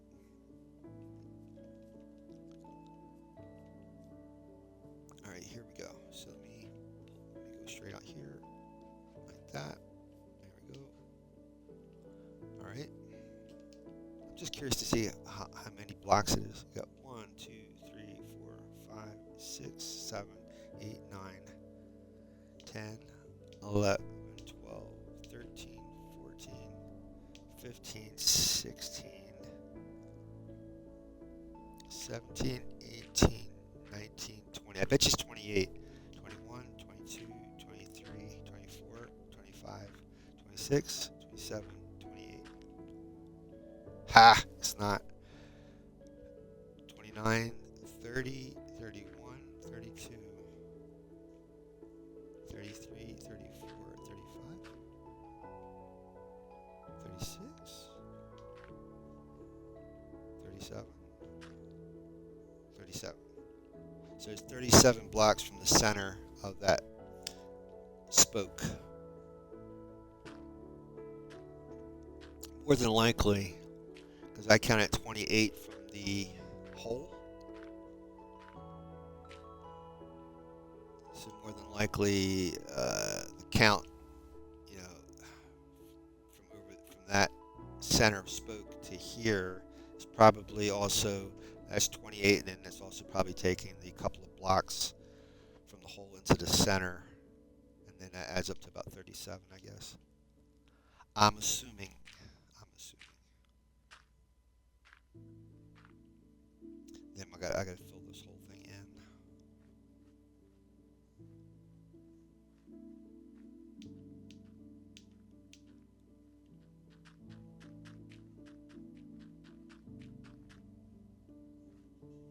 And for those who are just checking this out, what I am doing is I'm making a yeah, tongue twister, bad omen potion farm. So how I started this was I built a bridge all the way on top of the pillager farm, dropped water down to flood the pillager, I should say farm fort. I flooded the fort. That stopped any pillagers from spawning in on me. Then I made a hole 3 blocks down and 9 blocks out. And now I'm putting, excuse me, 9 blocks out from the center of the hole to that wall. I put a wall 9 blocks out from the center of that hole, and then 28 blocks from that hole all the way out to here. And then I'm connecting all these spokes to make a gigantic grid around this fort. So I'm going to put in the center of that fort a iron golem. I'm going to eliminate these walls here so anyone on the ground can see the iron golem. And they're going to try to come in to get the golem, and as they do, they're going to fall right into this hole. Now, I'm doing this in Bedrock Edition. Bedrock Edition, you cannot use fire in these holes to kill. Well, you can kill the mobs, but you won't get a potion. You won't get the bad omen potion. Um, you can in Java. The guy I followed to make this tutorial, let me see if I can pull that up. The guy I followed, or the video I'm following to do this, is by Mighty Plays, Playz, Mighty space Plays, Minecraft Easiest Ominous Bottle Farm. But he's doing this in Java Edition. I'm doing this in Bedrock. His version, he uses fire in the holes, which will get rid of the mobs or the pillagers, plus get the bottle of potion. You can't do that in Bedrock Edition because you actually have to kill the chief or the captain with the banner. You have to kill them. Now in Bedrock, you could use a trident killer, which is by throwing a trident into a piston and letting the piston push the trident around, and then having a AFK or away from keyboard farm. But since I don't have a trident and I don't want to take a chance of getting eliminated, I'm going to make a kill box that the mobs are falling into the hole, then into a bigger hole, and then I'll be waiting for them. Oh no, that's not good. I'll be waiting for them with a sword, and then I would have to do it manually instead of automatically. And it's not bad for now. And once I get a trident in the future, I'll make a trident farm. I mean, a trident killing machine. Trident killer. Yeah. Oh boy. This, my friends, is called hardcore. That's why you gotta get rid of all the trees, because they can spawn under the shadow of the like that. How about you? No, got too close. He was on fire. Hardcore, hardcore. Yeah, when the spears first came out, I'm like, oh man, this is going to be so overpowered, and it's not. It's definitely not. You just saw that. You can still run into them. That spear does not give you any type of just. It doesn't set up a gap between you and the mob that you're after. You'll run just like you're running. Have a sword. You'll run right into them. So don't think that that spear is going to give you any sort of protect. I think if you put an enchant on it, it might have better. You have better chances with a spear. But I don't have any. I don't have a potion brewer yet. I do have a broken nether portal. I did find one, but unfortunately, got a scoot. I got an armadillo scoot. Now, if I have any dogs, I can protect them. Give them armor. Just totally lost my train of thought. I'm sorry. I know I was saying something to you guys. And it threw me off. That armadillo thing just threw me off. Don't go overboard, dude. Don't go overboard. You went overboard.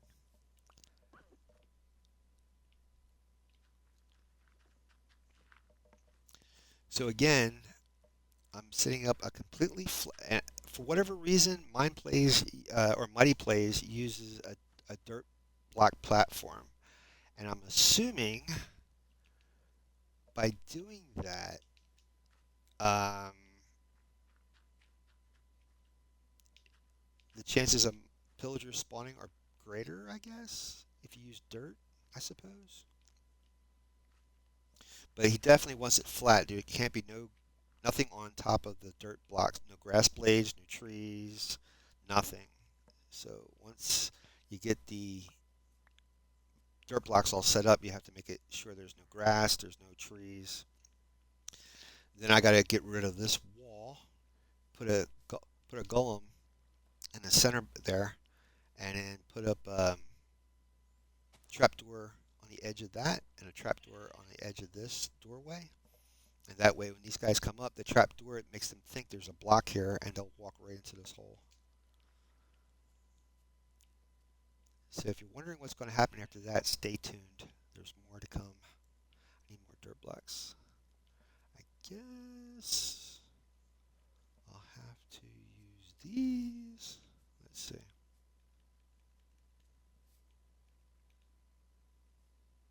Yeah, I have an iron farm with a pillager trading area and not pillager, villager trading thing.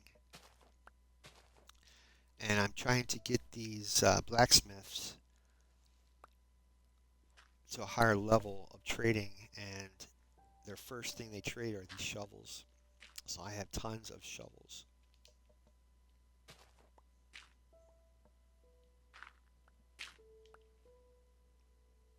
There we go.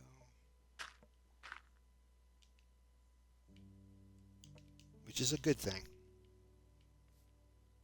Eventually I'll have all diamond stuff, and I'll put enchants on it and all kinds of good stuff, but for now, we're kind of roughing it right now. And once we get this ominous potion farm set up and running, then I'll probably, where that height is of that bridge, I'll probably set up a raid farm up there. And this will be a twofer. Not only will this be a ominous potion farm, but it'll be a raid farm as well. And hopefully we'll get tons and tons of Totem of Undying, the Totem of Undying, and that way when we go anywhere dangerous, we still have a chance of surviving. Now if I fall into a lake of lava, holding a Totem of Undying is not going to really help me, but the idea is to give you a few more seconds to get to safety. Let's see here. I'm going to pull up my chat so I can see what's going on. Yeah, Evie hasn't come back yet. I hope everything's okay.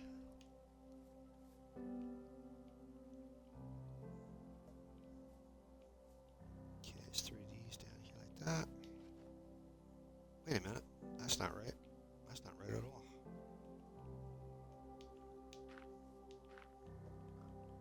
Got distracted here. Hold on. I gotta go all the way out here. Let me see. Yeah, you can't have path blocks though. Once I get this farm set up, I can't have a new path. You want to have it because with a path block, mobs can't spawn on that. So you don't want that.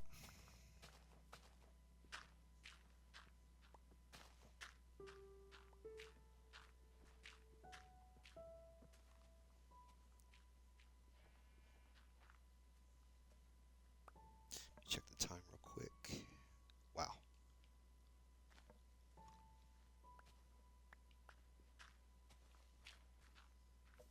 I really would like this to be up and running before I go.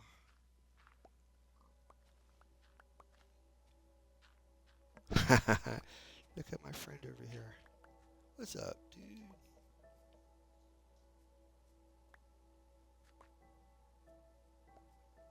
Throw a torch down till I'm ready to knock that down.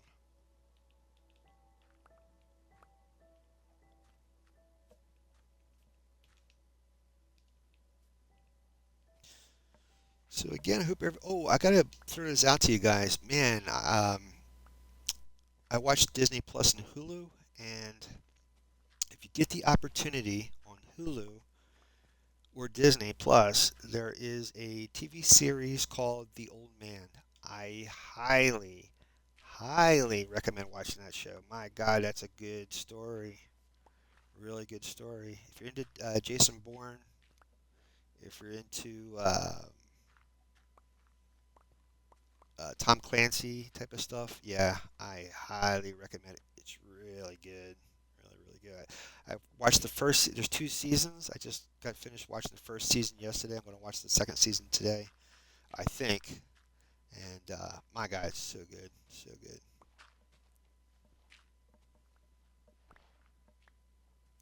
And we're getting up on Mandalorian and Grogu. That's going to be May 22nd. And I believe, like around August, I believe, is Ahsoka Season 2. So a lot of really cool things are happening this year. Supergirl is coming out, I think, in June. Uh, Jason Momoa is playing Lobo on that, which is one of the villains in Superman, is Lobo. Pretty incredible. He went from Aquaman to Lobo. And Minecraft, he was one of the guys on Minecraft too.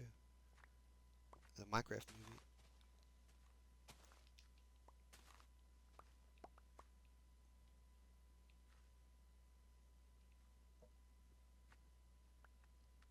There is a lot of dirt here.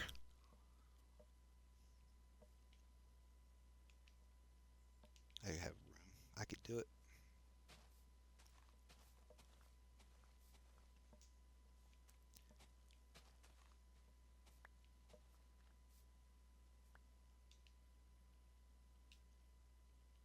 Oh, I'll be darned. Thought I had a couple of shovels in the wings, so to speak. Okie dokie. That's the cool thing of.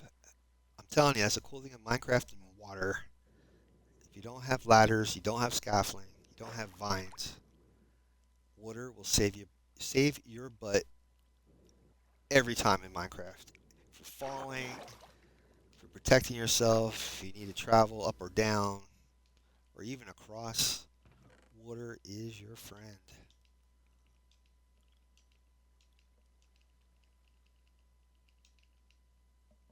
Okay, more shovels. I think I almost filled my entire inventory up with all the shovels. I'm gonna have to go back and get more. I think. See how it's shaping up. Let's go up here. You can see how it's shaping up.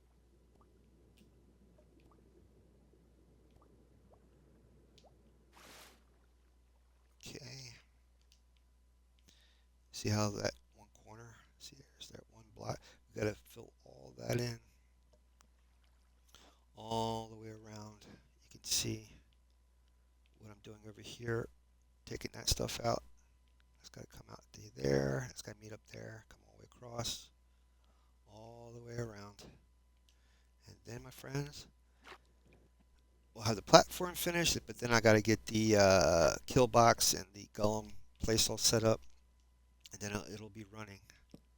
If I can just stick with it. My dinner is about to be ready in a very short period of time, so I got to try to get as much done as I can before that time happens.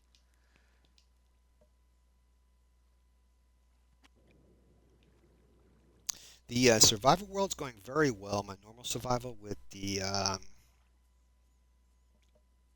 flying basalt generator. It's finally working. I'm trying to set up the blueprints for that thing, and I'll post it on my YouTube channel so you guys can build it yourself.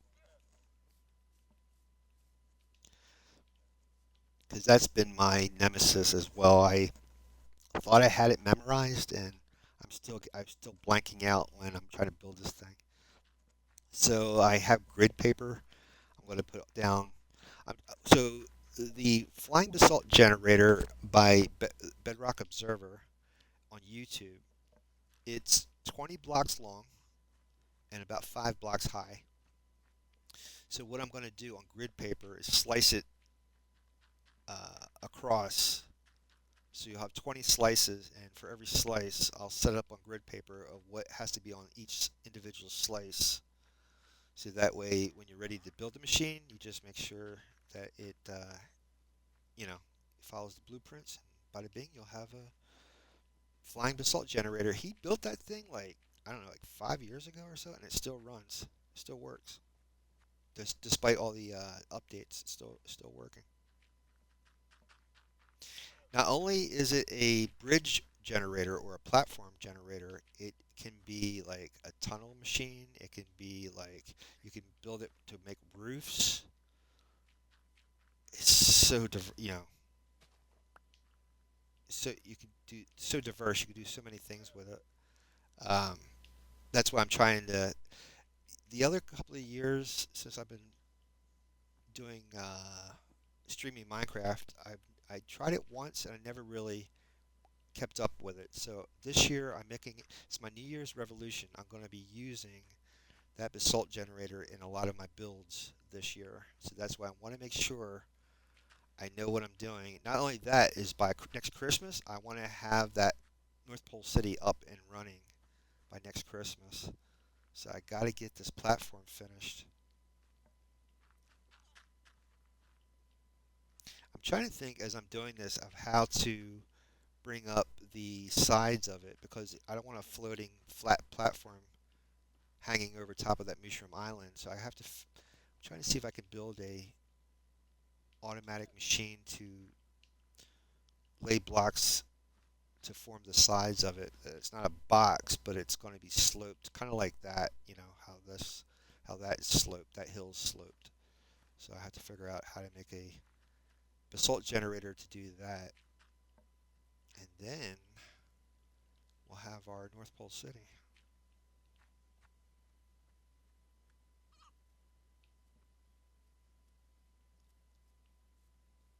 So let me just, I'm going to put down a path block so I can see this perimeter.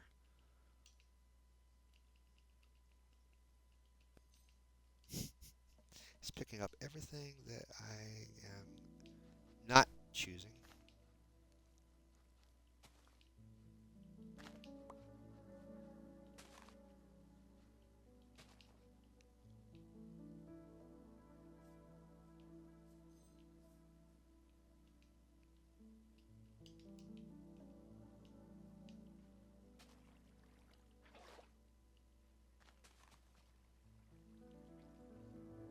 I was a little nervous of doing this because I'm thinking that the grass blades was stopping mobs from spawning in on it, but I have that flooded, so there's no pillagers spawning in, and I'm using torches, so the higher light level should stop anybody from spawning in on top of me here.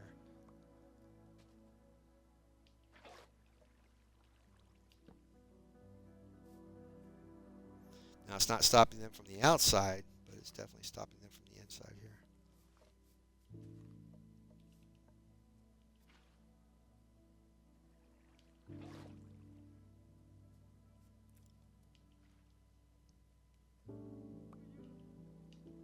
I originally, when I'm doing these raid farms, I was using a combination of Avamats raid farm along with Silent Whisperers raid farm, and boy, I tell you, it's the most efficient way of doing these raid farms because I'm doing a flat, dry grid around here. Avamats used an actual pool of water from the edges, and I think that would be great for a raid farm. But what all we're doing is making a ominous potion farm because ominous potion farm doesn't produce ravengers. It just has pillagers, and that's it. But the raid farm will produce ravengers, which are these giant creatures, kind of like the size of an elephant. And using Avamance's method, they all fall in water and get pushed to the middle, and they get destroyed in the center by using like a lava blade on the edges, and then a trident killer.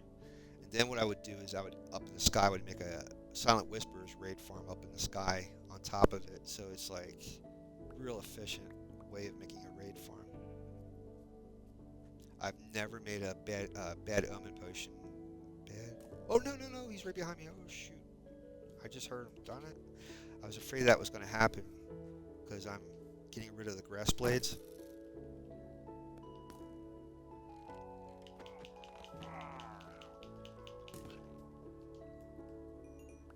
That was close. I just heard him. There was a guy sitting in a pool of water, but this was over here, so that wasn't that guy. Unless he climbed out of the water from over here.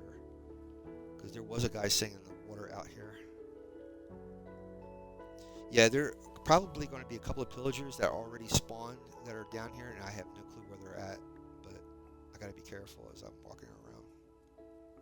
I don't want to get shot in the back, that's for sure. I just heard him pull back that crossbow, and I was like, ah! I didn't know how many of them there was. Oh yeah, another really cool thing just came out a couple of days ago. President Trump is going to release information about UFO disclosure. So stay tuned for that. That seems pretty cool.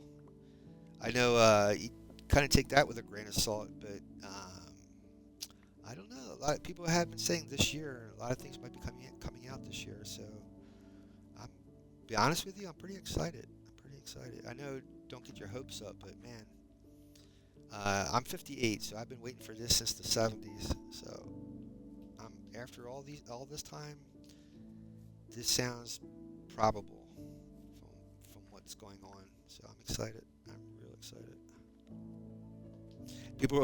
Some people will say, well, why? Why even care about this stuff? Well, here's the thing. Ever since anybody has ever talked about civilizations outside of our solar system, the one thing that has been negating any ideas of them coming here is the distance. Wherever they're from, they're not from our solar system. They're from either outside our solar system or they're from another dimension. But in any case, it takes an extreme amount of energy to get from where they're at to where we're at. It takes a lot of energy. So any type of engine, like we think of propellant, like rocket propellant, we would need so much storage to store all the propellant to go such a far distance or fast. Not even going fast, just to go a distance. It would be so heavy you wouldn't be able to travel because you'd have to have so much fuel. But what we've been finding out, or allegedly finding out, is that their power source is what they call zero point energy. And what zero point energy is involving quantum physics or quantum field theory.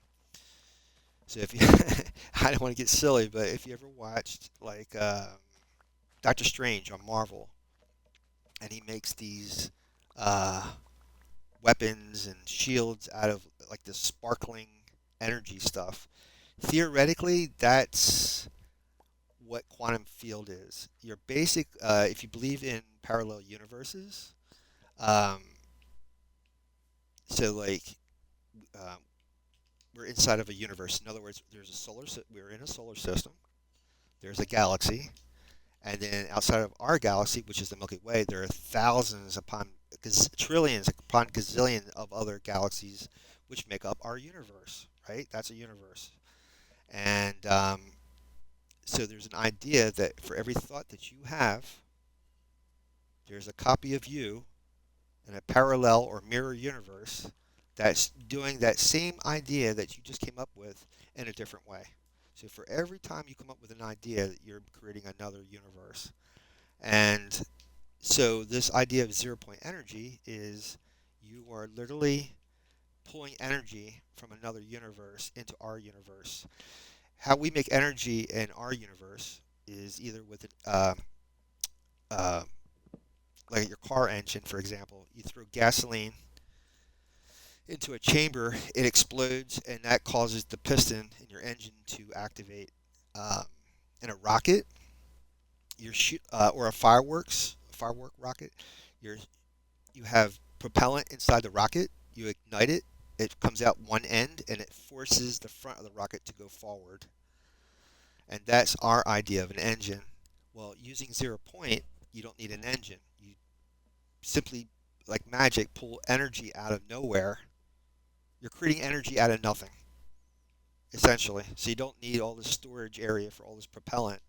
You just pull this energy out of nowhere, and this all this energy and the device, the engine that uses this energy, the output is incredible. And allegedly, if you ever see like UFOs bobbing around or whatever, it's called a gravity engine. So they can basically, or anti-gravity, so they can basically set up a field from that engine they have. They can set up a field. It's kind of like putting two magnets against each other, and that simply allows them to bob and almost like a hot air balloon in a way against our gravity. So where a hot air balloon floats in air from the air molecules, this field is like a bubble that allows them to fly through our or bob on our gravity. The same thing when they travel through space, allegedly. If you listen to the Bob Lazar interview, because he allegedly had backward engineered some of these engines, and he said there's a planet. I'm trying to think how they say this. There's a planet configuration because there's three. There's these like three. There's these three things. This is what I picked up from the interview. There's these three engines inside of a UFO that, if you think of it like rocket, like how a rocket, um, at the bottom of a rocket, right? There's these cylindrical. At the bottom of a rocket, there's a cylindrical exhaust pipes. So on a UFO, there's three of these type of pipes, small little pipe things, and they can rotate and move. So when they're in planet configuration, they face down, and that basically allows them to um, bob on top of our gravitational field around Earth. And then when they travel between solar systems, they face that engine horizontally, and it propels them from one galaxy into the next, or from one solar system into another by going against that solar system's gravitational field. That's what Bob Lazar had said. So if you're curious about that, look up Bob Lazar interview on S4, which was an area in Area 51 that worked on these backward engineered crafts. So pretty cool stuff, man. It's a very exciting time. This year is going to be a very exciting time, I think. We're in for a lot of surprises this year, I think. Which is I'm telling you, like I said, I'm 58. I've been waiting for this since I was a kid back in the 70s. Everyone has talked about this. You know, back then, those days, you would even talk like people, military or even pilots would never, ever say anything about UFOs. But today, the stigma is changing. So there's a lot more things coming out. And what it is too, I think from what I've been watching with these interviews is that the people that are involved with this stuff, like the rest of us, they think humanity, we deserve to know what's going on. A lot of back in the 19, it was right after World War II that this all really started, as far as the American public was concerned, or the news was concerned. Stemming from Roswell in '47, where there was a Roswell UFO crash in '47, Roswell, New Mexico. Um, we just got out of World War II. I think it was 1945, and it was a couple of years right after World War II, and the bombing of Japan, and then Russia, because of the nuclear Cold War. The Cold War just started, so there is no way that the United States, the president or the Pentagon, was going to, entertain the idea of another race visiting our planet right after we just got over World War II. They didn't want to start panic. We were just panicking as it was from being invaded from Nazi Germany. Then we were panicking of being blown up by Russia from a nuclear bomb or missile. And now is the idea of another civilization or an advanced civilization from another planet coming here or another dimension coming here. And yeah, our government didn't want to, you know, entertain that or make the American public panic, or not just America but the world. So they kept it under wraps for 80 years. And since they always went with that, it's kind of hard not to step out of that. Once you start laying down, you know, that type of narrative, it's hard to get out of that situation. They kind of painted themselves into a corner, in other words. So this might be changing. This might be changing, which is a good thing because once, in a way, once this 0 point energy is released to the public to be used for public use,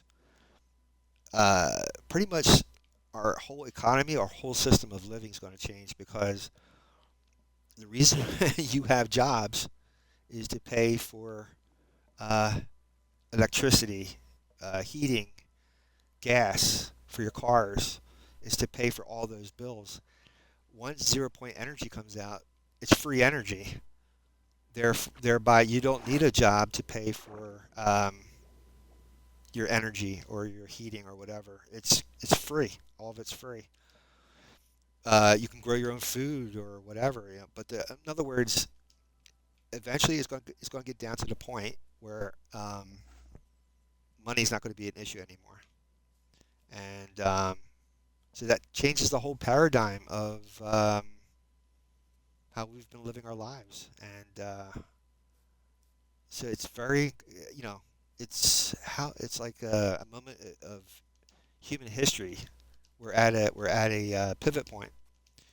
You know, we've studied history in school and how like the wheel revolutionized history, how the industrial revolution went from manual labor to machinery to automated factories, and now we're going through AI. Not only that, if they come up with that 0 point energy thing, it's like we went from, well, if you look at it, 100 years ago, we were in horse and buggies. Now we're going to the moon, or we already been to the moon, in a period of 100 years. Not only that, we just invented the car 100 years ago and the airplane. The airplane was just invented 100 years ago. Before 100 years ago, we didn't even know what an airplane was. Not only that, we went from, in a span of 10 or 20 years, from just flying from state to state to flying across the Atlantic.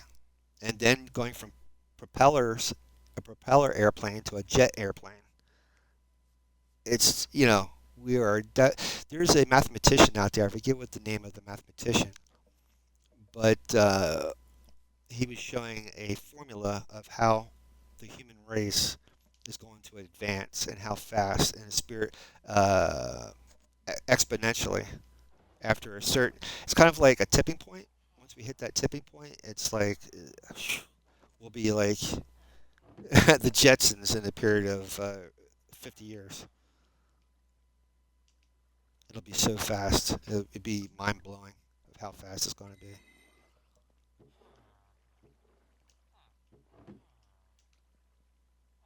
I should really keep some of that. Well, there's more wood over there because I'm going to need sticks and stuff. I need to get more shovels. What's going on down here is I'm making a base. So this area down here I'm drying out to make storage for all this stuff. Once I get into the nether, I'll have access to soul sand, and then I'll be making a fish nursery next to this farm, and then that'll produce fish, and then that will be um, put into storage as well. So just checking out everything here. I forget which guy does the shovel. That guy with the eye patch, he's the weapons guy. Hence the eye patch. Which guy is the shovel guy? Oh no, don't tell me I lost one of my villagers. I think I lost one of my villagers. Because these guys. Oh, the tool guy. Right, right, right. There should be a tool guy. Should be a tool guy right here. That's my shovel guy. Here, that's him. There used to be a. Ooh, but I need 21 emeralds though. I hate to. There should be another tool guy. See, I'm missing a. I'm missing another villager. Son of a gun. That's not good. If I give them some food, they should create another villager. Let's see here. Okay, yeah, none of these guys came back. I hope Evie's okay. Evie had to step away. Her son's diabetic, and she said like his alarm went off. So hope she and her son's okay. Well, guess what? I guess I'm gonna have to get diamond shovel. I suppose. I don't think I have enough emeralds. I might have to trade to get up my emeralds here.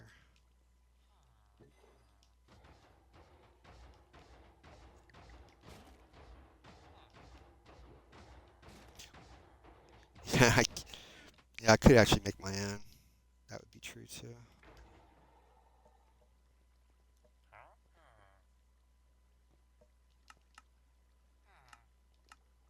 Oh, what am I doing?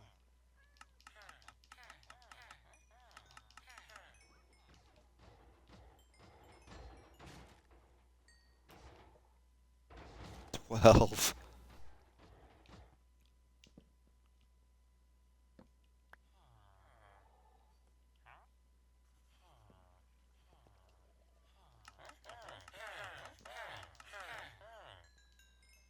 That should get me up to 24.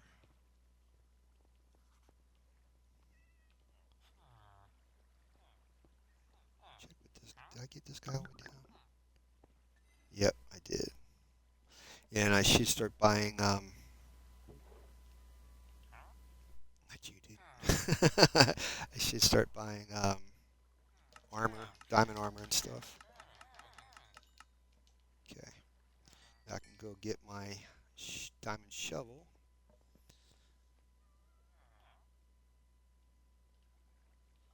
It's my first diamond shovel of this world. I need to get a librarian so I can get the mending enchant. Put this stuff back. Ooh, and I still got 15 emeralds left over. That's awesome.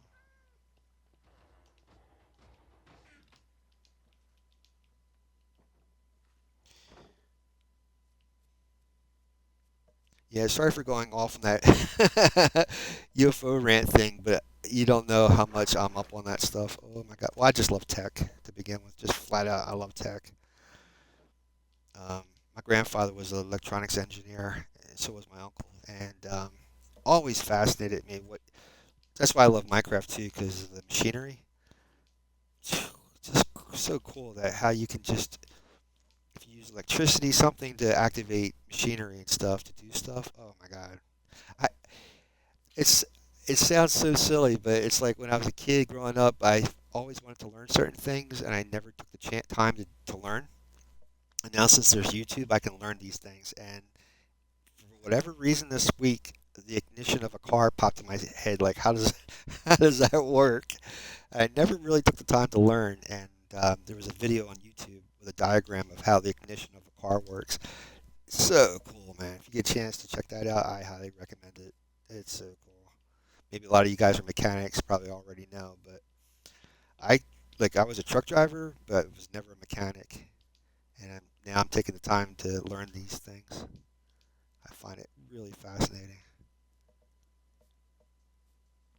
Now the other thing is too, not only can you get like the mending books from librarians, but you can get like unbreaking, uh, a couple of other enchants that really efficiency that speeds up your mining or shoveling or axing, whatever.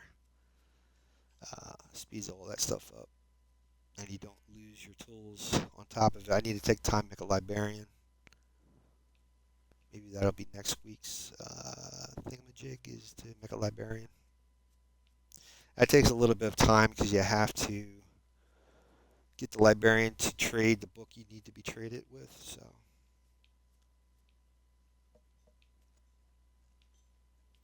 okay, let's see here. Go all the way out. Trying to see where this is supposed to meet up.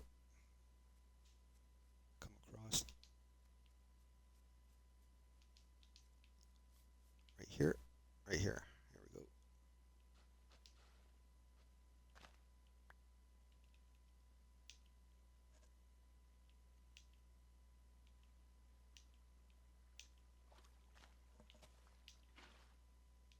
It's funny how it follows a pathway, and certain other times it spreads out from the middle. There we go.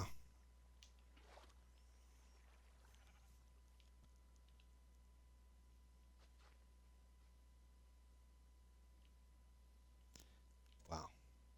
I think it's like 37 blocks from each spoke.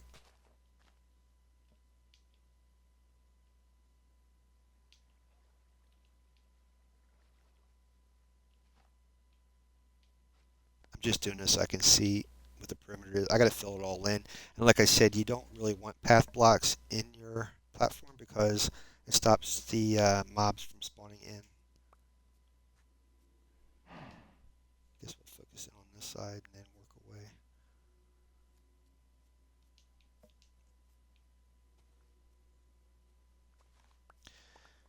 If this diamond shovel starts, well, I can use cobblestone to make my own shovel, but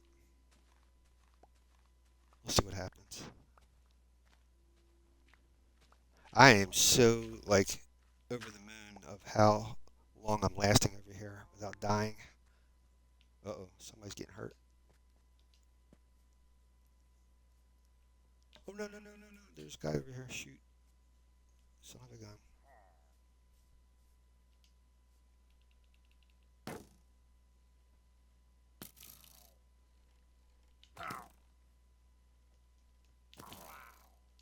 Well, now I got a crossbow. Now I have a crossbow and probably some arrows.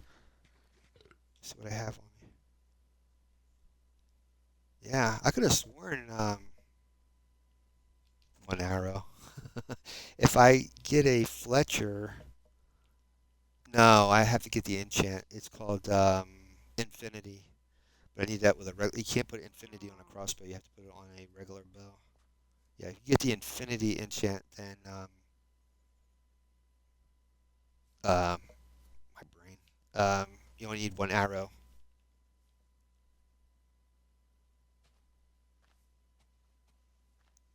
Hello, Mr. Cow.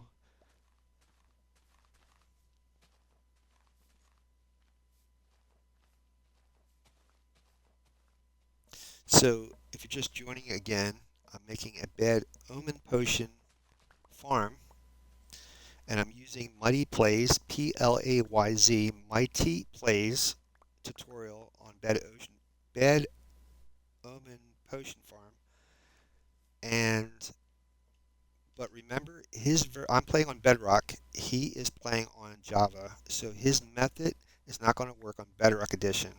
The method I'm referring to is he'll use fire, soul fire, or soul campfires over in these holes to eliminate all mobs, including the chief.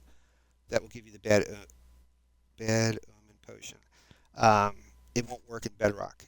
So what I'm doing, instead of making these holes with a fire and hoppers, I'm making a hole with a water channel. They'll go to the center. They'll drop down a little bit further, and it'll be a kill box. And then I'll kill them in this box that will hopefully produce not only all their regular drops, but also the bad omen potion that you'll need to make a raid farm. You have to drink that potion to start a raid. So after this is all done and it's working, and I'm getting the potion, I'm going to build a raid farm up there on that platform in the sky. And then hopefully we'll get all the good stuff like saddles, everything, enchanted books, uh, totem of undying, all this good stuff we'll be getting out of this farm, which is tremendous. A raid farm is one of the ultimate things next to the iron farm that you want in your world, but it's if you're in hardcore, it's very dangerous. If you don't have protection, you could that your hardcore world would be over before you know it. So that's what I'm saying. You got to take your time, figure out your best method, and then act on it. What I did was I flooded the fort, and that stopped the pillagers from spawning in here. Now that doesn't mean they can't spawn further out. I forget what the distance is from the fort, but they can still spawn outside of the fort. Some strays, but the main spawning areas are right inside this grid that we're making. Hello, Mr. Horse. Okay, we're gonna fill this in. See here, like that. Then all the way down. Dude, you're like mocking me. You know I don't have a saddle. You are mocking me. Okay, I'm gonna just put this here so I know where the perimeter is. I'll have to fix that later.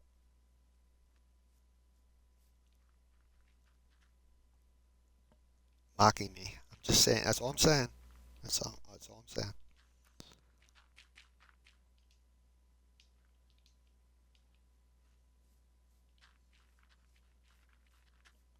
All right, and just gotta flatten this here and keep on going to the other side. I probably won't have enough time to finish this today, guys, but at least you're getting an idea where I'm going with this. So that's a good thing, and I didn't die. That's another good thing. Okay, we go out here, and I think the end is over here, and I want to go this way. The cool thing about the diamond armor and tools is that it lasts a little longer. It's more efficient, but it eventually does wear out. So you really want to get those mending enchants on it as soon as possible. Efficiency, all that good stuff, unbreaking. You need librarians for that. So that might be the thing I'll be doing next week is getting librarians.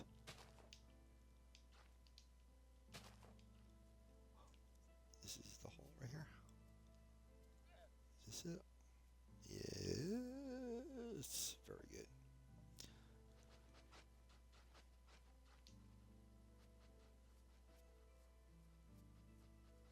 So I know what I gotta dig out.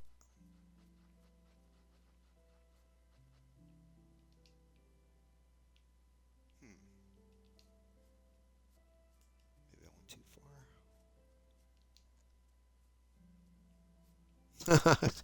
Where is it? Here we go.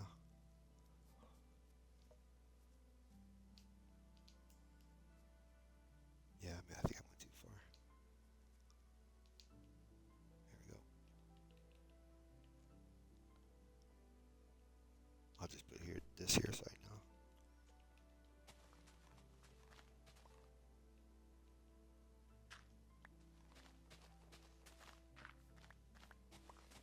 This guy go even further down. I'm gonna have a lot of dirt. I'm gonna have lots of dirt out of this thing.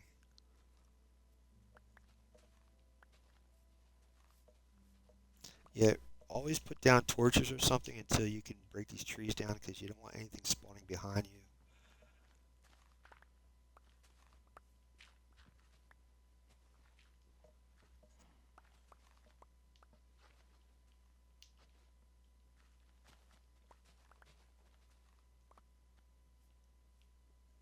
I think this is it.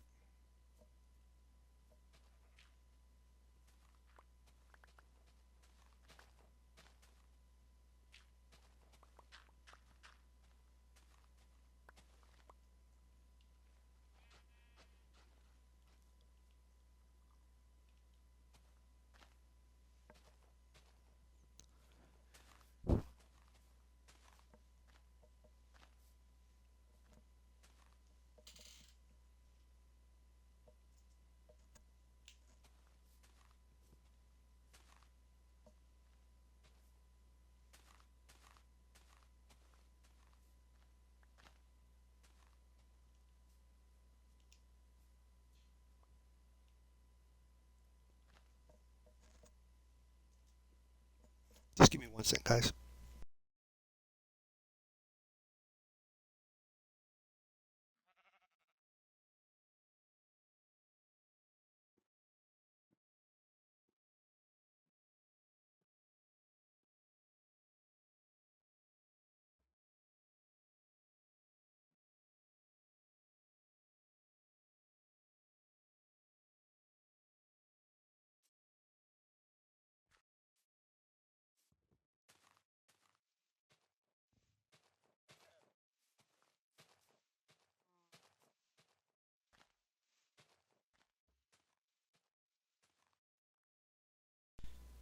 Okay.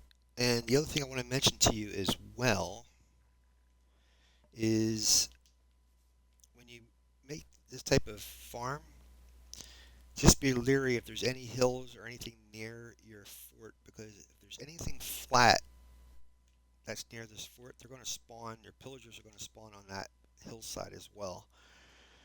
So be very leery, or if there's if there's water around, you see how they're not spawning because of the water here. So if you're near, if the fort's near a body of water, that's another issue. So, yeah,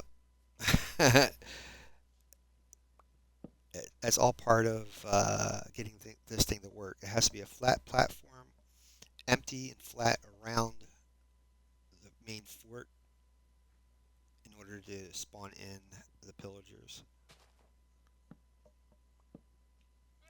But the cool thing about a pillager fort is you will never have an issue of them spawning in as long as they have a platform to spawn in on. So, well, I was worried about a shovel, and my axe worn out on me. I gotta go make an axe.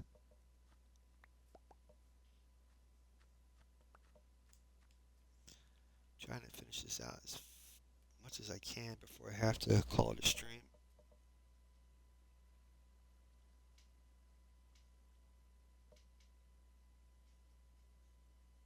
Give me 1 more second, guys.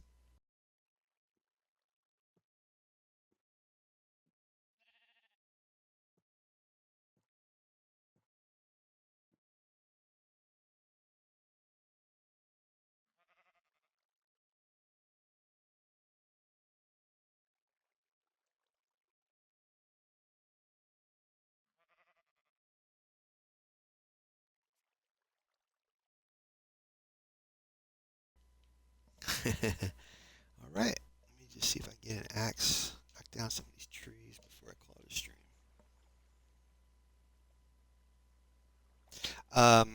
The reason why I'm not going inside here because the whole thing's flooded.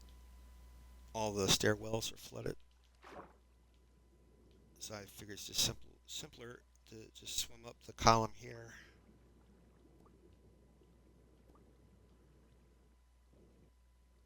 Just be really careful because if you fall and hit a flat spot, you're gonna go splat. So just be real careful.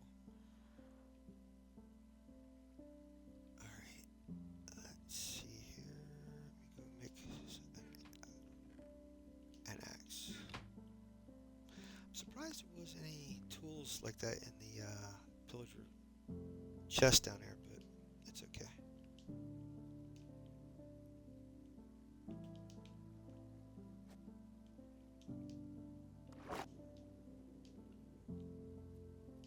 Trying to remember where I left off. Hello, Yama. Yama be there. Ha! Look that one up.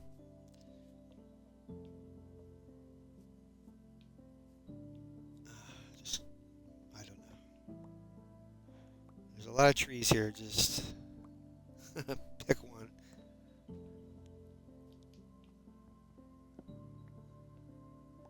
Yeah. Again, for those who are just joining now or whatever, or if you made it this far, thank you so much. Um, please please hit a like and comment in the bottom that you made it this far.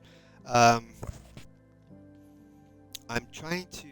My regular world, I made a flying basalt generator, so I am trying to make the blueprints for it. So you guys, and I'll post it on my YouTube channel once it's finished. That way you can have a blueprint of how to make that machine. It's in Bedrock Edition. I'm doing everything you see me do on my channel is Bedrock Edition. I don't do anything in Java. Unfortunately, it's just that I don't have I have a laptop and not a PC and an Xbox. So that's what dictates what I do with Minecraft for now. All right. Yeah.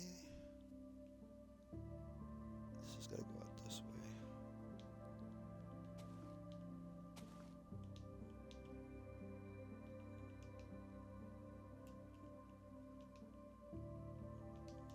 I'd like to get the perimeter all set up and all before I have to go. Oh, that works. Awesome. You just stick the thing on top of the blade of grass itself. That's awesome.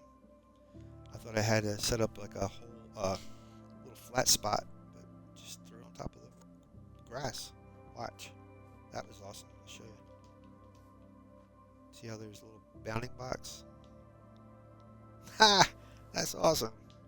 I was trying to dig myself out a spot.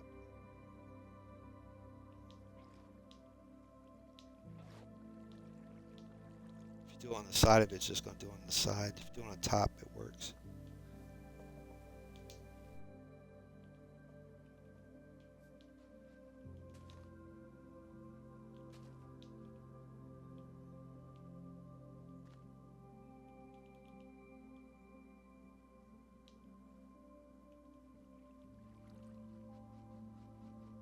And like I said, I think it's about um, 37 blocks from the corners to the spokes. It's about 37 blocks, I believe, if you're counting this. Try going over here, and we're going way back. I just to the edge of this thing.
I think we're at the end of the stream.